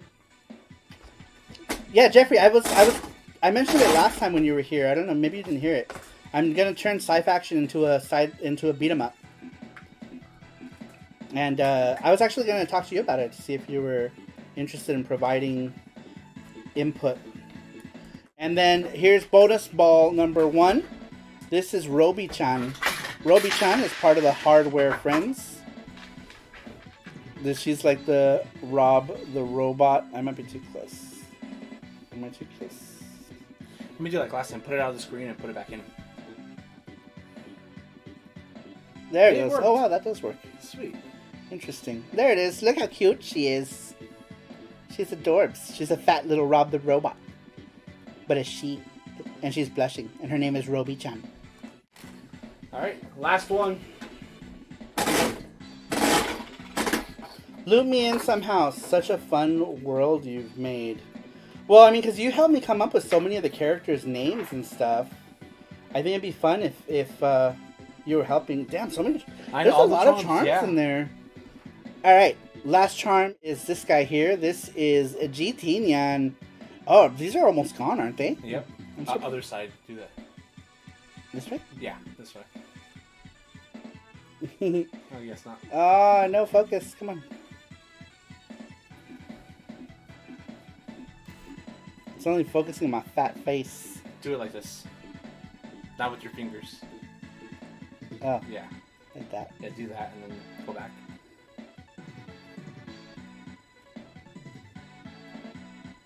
Guess not.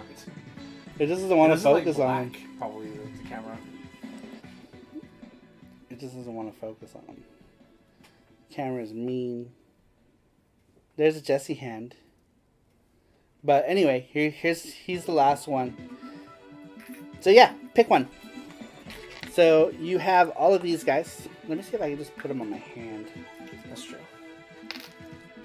So many charms. So many charms. And these will come in packages, by the way.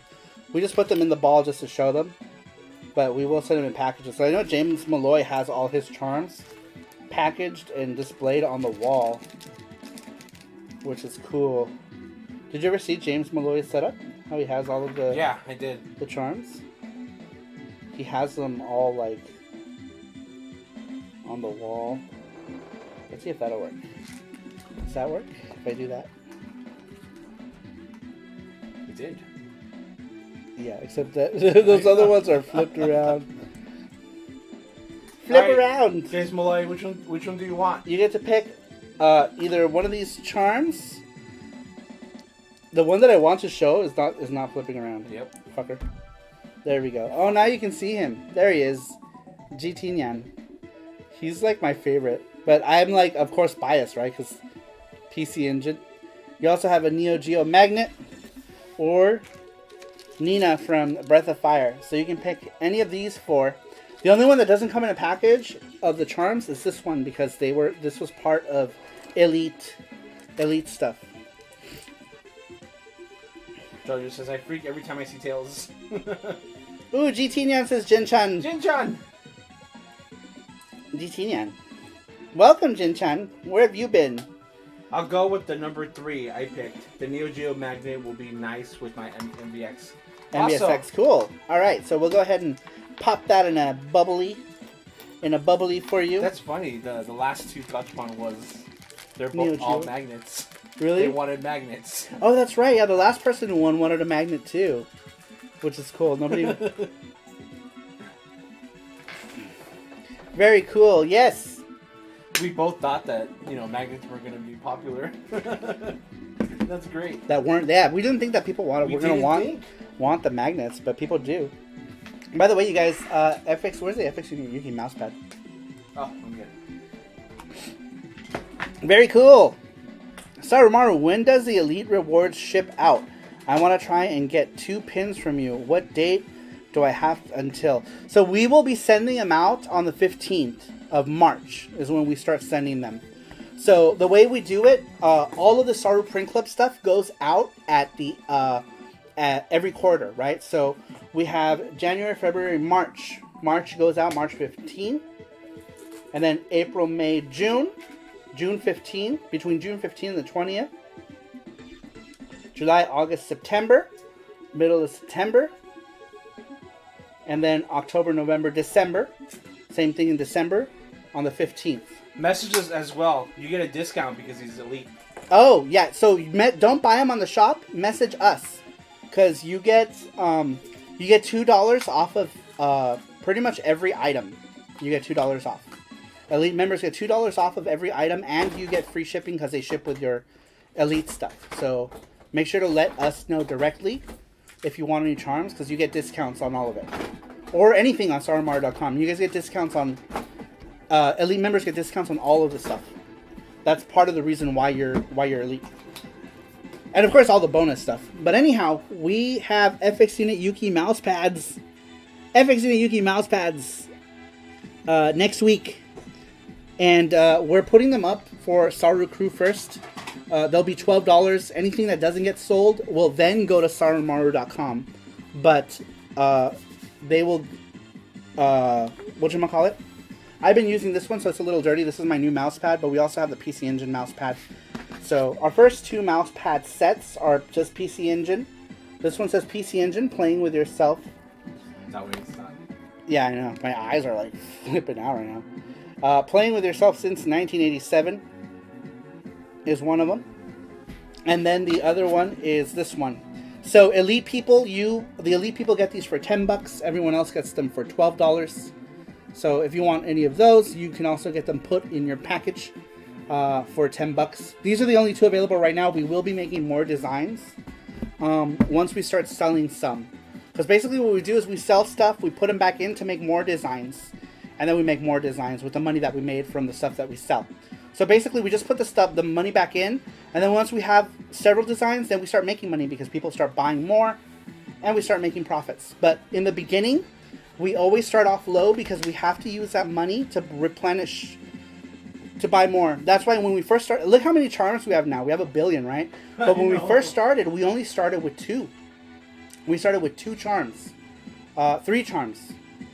Was it 3? It was 3, yeah. No, because we didn't make Jenny. We didn't make her until... It was Yuki, and Enjin-kun. Enjin-kun, and Pafomel. Pafomel, Yeah, it was yeah. 3. So... and we only started those, and we started those in crazy numbers, but those were the only 3 that we had until we started selling some. Once we started selling some, we started making more, we started doing donation pools for them. So we'll have more designs.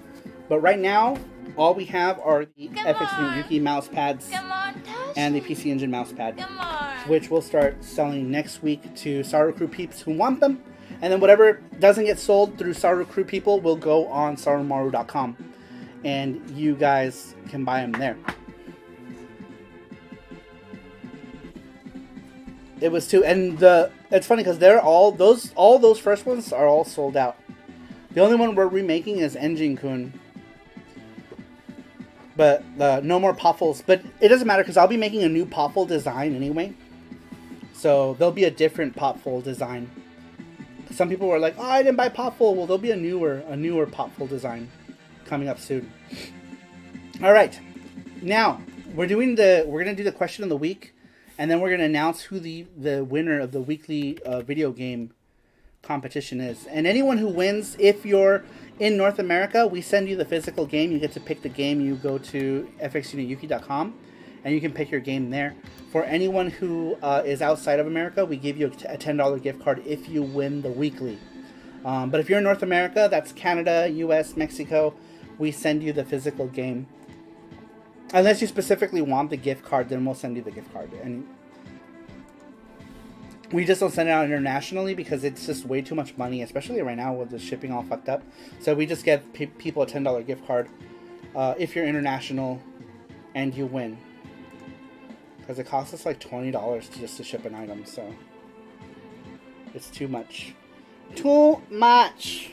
But if you're in North America, you can pick a prize. Unless you really want that gift card, then we'll send you the gift card. Subaru says Jesse sold out too. Yeah. Oh yeah, Jesse sold his his family and friends. Yeah. Jesse's family and friends bought the Jesse charm. He sold out in like a day. I don't think I've sold a charm faster than Jesse's charms. There's still plenty of my charms left. Well, I wrote. You okay? Yeah. Oh. I'm being stupid. I don't have any family or friends. Nobody wants to buy my charm.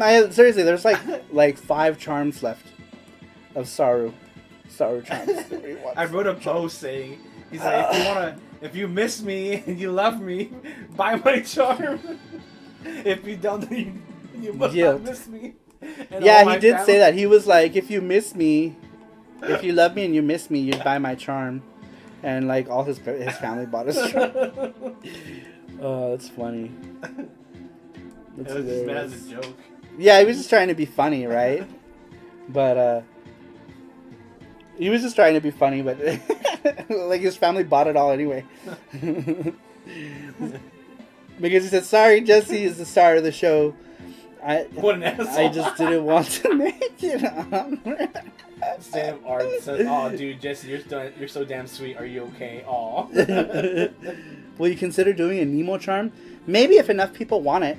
I can add that to the next round of voting too, and see if people would want it. I would love to make one, but it's really up to like the rest of the Saru crew. Finding Nemo. Not that Nemo. Oh.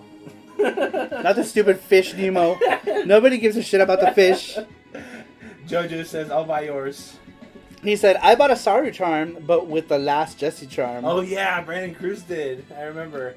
Oh, did he buy? He bought Brandon the very Cruz last. Was the last one. The very last one. That's funny. That's hilarious. Yeah, and they're all gone, right? We Yeah, don't have they're all any. gone. Nope. I have one. Well, we have one, but it's mine. Right. We have the one that we keep. That's hilarious.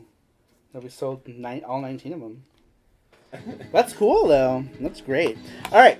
So last week, I'm sorry. Go ahead. No, go ahead. I thought I already didn't do it. Sorry. Oh no. Let me push this down though, so you can see what's happening. There we go. All right. So last week we asked, what are a couple of your favorite Super Famicom / Super Nintendo games and memories? Number 1 comes to us from Sweet Like Sugar. Sweet Like Sugar said, "When I was younger, my neighbor had an SNES that she almost never used, but my sister would tag along, and we would play Super Mario and Mario Kart in a corner of the basement. It was dark and dusty, but provided hours of fun," says Sweet Like Sugar. That's awesome. That's a cool story. Where is Sweet Like? Well, it's like 3 a.m. for her right now. Yeah. Number 2 is from Randrick. Randrick says, "Let's start with the obvious one, Chrono Trigger. This game was simply a masterpiece to me. It had time travel. You could see the enemies on the map. All the characters were interesting. But I also have fond memories of when I discovered emulation on PC and could play all of the Japanese games I missed. Games like Poppin' Twinbee, Sailor Moon, the Beat 'em Up, and so much more," says Randrick. That's awesome. We were just talking about all of those games.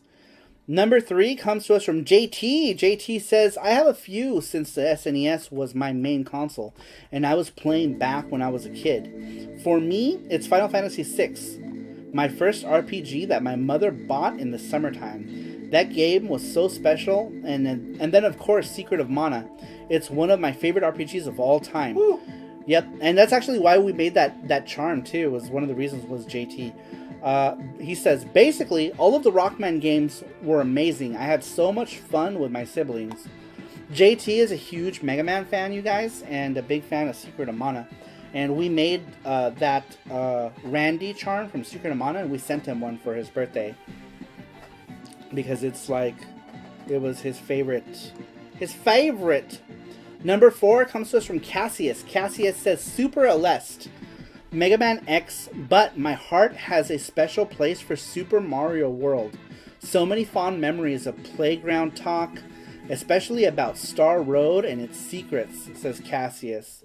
That is cool. I remember when Super Mario World came out, dude. Everybody was talking about that. Before it was even a thing, magazines were talking about it. There was mad hype around Super Mario World.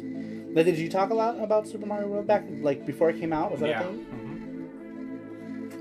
Man, I remember seeing the commercials. I remember seeing the boxes at KB toy stores. And I was like, I want it. I want to ride that green little, that dinosaur. I remember. Yeah, he was definitely the star of that one, right? All right, number 5 comes to us from Mackenzie. Mackenzie says, that's Ring Fit Master in the chat, by the way. He says, the Super Famicom and Super Nintendo were before my time. My first time playing Super Nintendo was 3 years ago. At the time, I bought it from a guy off of Kijiji, that's Craigslist for Canada, and paid $60 for it with one controller, the hookups, and 4 games. Super Mario World, Donkey Kong Country, Spawn, and lastly Pitfall, the Mayan Adventure. Since that time, I have finished all 4, and finished Super Castlevania 4. I think my fondest memory so far was when in my first game playthrough of Donkey Kong Country was being so relieved to finally beating the minecart level. The music and enemies kept me on the edge of my seat. I think I probably went through 15 game over screens and laughing and yelling in despair during the whole time. When I finally finished the level, I let out a huge sigh of relief, laid back on my couch. My old cat Emma then licked my face. Being grossed out, I took a swish of my glass of iced tea and continued. That's my story. Says Mackenzie. That's an interesting one. That is cool. Alright, let me play another Gundam. Gundams. So I couldn't think of any big memorable moments of SNES. I enjoyed watching my bros play a lot through emulation, but I can't remember a lot about games now. About the games now. I don't know how to write. Oh, Shell says, Super Mario World, one of the greatest games ever. Such a gem of gems. Such a gem of gems. The gem of most gems. Made the most gem of gem. Alright, we're going to play that. Jeff says, I only got my Super Famicom a couple of years ago. So I get that, boo. That's cool. Alright, next one. Excuse me. Next one comes to us from Shell, and he's here. He says, something in Swedish. He's saying hi, something. I don't know what this means. In Swedes. He says, okay, long rant this time, smiley face. So I got the Super Nintendo Super Mario World bundle very close to, if not at release in 1991 or 1992. At the same time, I also got Super Tennis. My father and some hoes friends actually played some Super Tennis, and I did as well. And we were all kind of in awe how real and lifelike it was. But my real love for the console came with Super Mario World, which I played to death and still to this day complete once or twice a year. Few, if any, platformers on the system could match it, and few have matched it since, regardless of the system. And in my very biased opinion, it is one of the greatest games ever made. I also got Street Fighter 2 shortly after that, and that game I also played to death. The music and the graphics were just mind-blowing back then. One of my very best friends, who is now a published author living in Australia, got a bunch of other games that we played a lot, like SimCity, Super Mario Kart, Super R-Type, Earthworm Jim, Super Double Dragon, etc. Turtles in Time, Donkey Kong Country. But he had, and I both wanted, Super Metroid and Mega Man X, so we decided to get one of each and play each other's copies. So on its release day, I got Mega Man X, and I still remember me sitting in my father's car with a brand new CIB in my hands, just dying to get home and play it. And it was just so good. Every facet of the game just took things to a whole new level. Overall, the SNES era was very special and magic, and it was just a great time to be a gamer. I will forever cherish the memories in the game's heart, says Shell. Wow, that's very cool. That's quite the story there, Shell. Sounds like the Super Nintendo was quite special to you. Let's see. Number 7. Is Shell here? Yes, Super Mario World was one of the greatest games ever. Such a gem of games, says Shell. A gem of gems. The most gem that ever gemmed. Alright, number 7 comes to us from Kitsune-sama. Kitsune-sama says, I am a hard Genesis fan, but one summer I traded my Genesis in Sonic 1 and 2, along with Teenage Mutant Ninja Turtles Hyperstone Heist and Street Fighter 2, with a kid at school for her SNES and Super Mario All-Stars and Final Fight. Even though the PS1 and Dreamcast, etc. were already out, I was still jamming on my Genesis.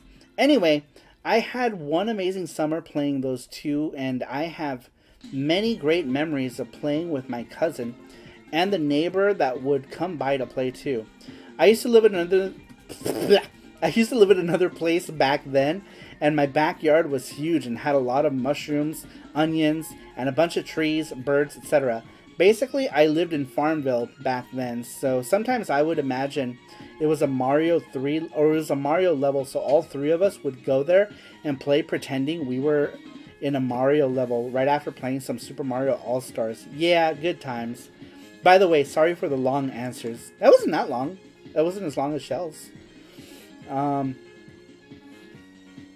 8. Number 8 comes to us from GT Beakerman.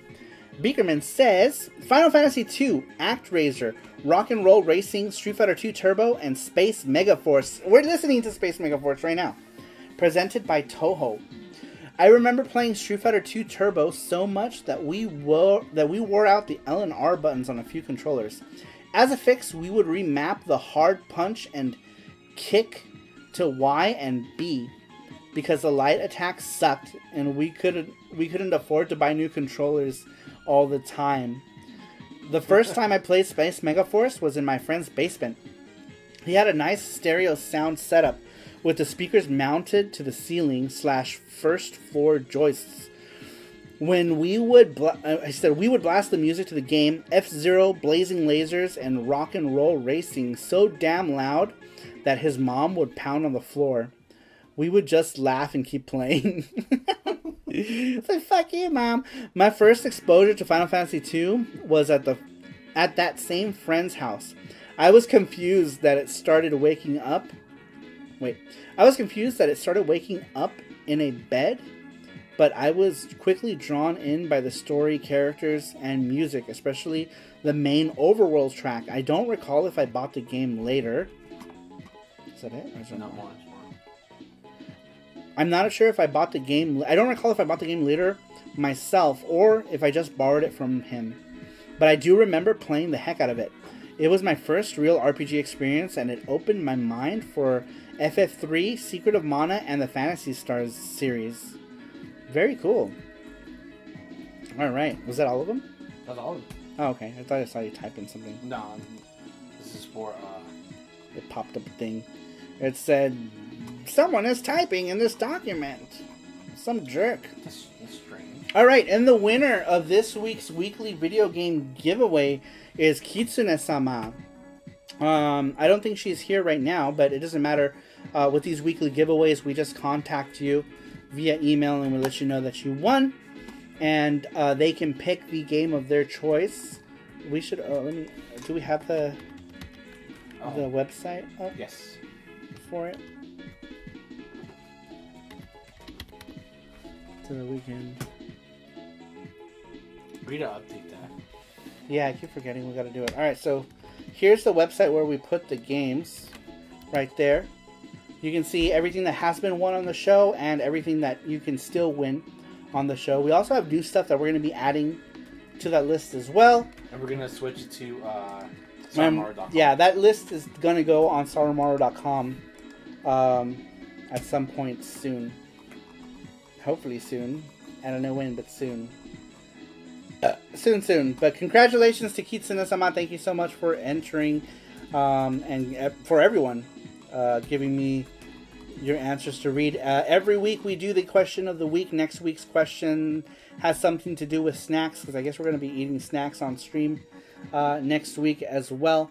I'll be on. I think it's going to be like what your favorite snacks are to eat, and it's while pinned. you watch SARUSHOW. It's pinned up at the top. So if you want to have us read your answer on screen, we will. We'll be eating snacks and playing video games. Yeah, so next week we're going to be playing games. We're going to be eating snacks. There might be a charm. I'm not sure yet what that's going to be, because I think we're going to vote on it like we always do. So we'll vote. Why is it so shaky? It's like nothing is moving, but it's like shaky. Or is it my vision?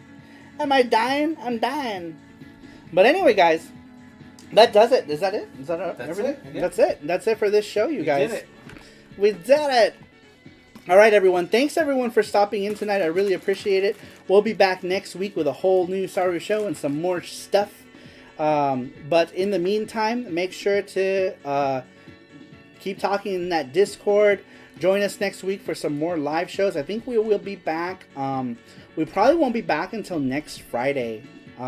Maybe Monday. I don't know. We've done a stream every single day this week since last Saturday. So this is day 7 already of us streaming. So we're gonna take a little break before we stream again. But I do appreciate everyone stopping in tonight. It was really great. Thank you everybody for donating tonight.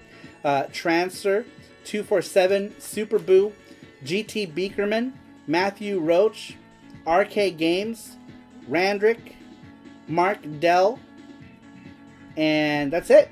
All of you guys, thank you so much for donating tonight. I really appreciate it. And thanks everybody for stopping And in. hold on. GT Brickman, Super Boo, and Transfer. Yep, I got Did you them. show 'em? Okay. Those are the first two that I mentioned. But I really appreciate everybody stopping in tonight. And we'll see you guys very soon. Thank you for stopping by, and I'll see you next time. Bye-bye.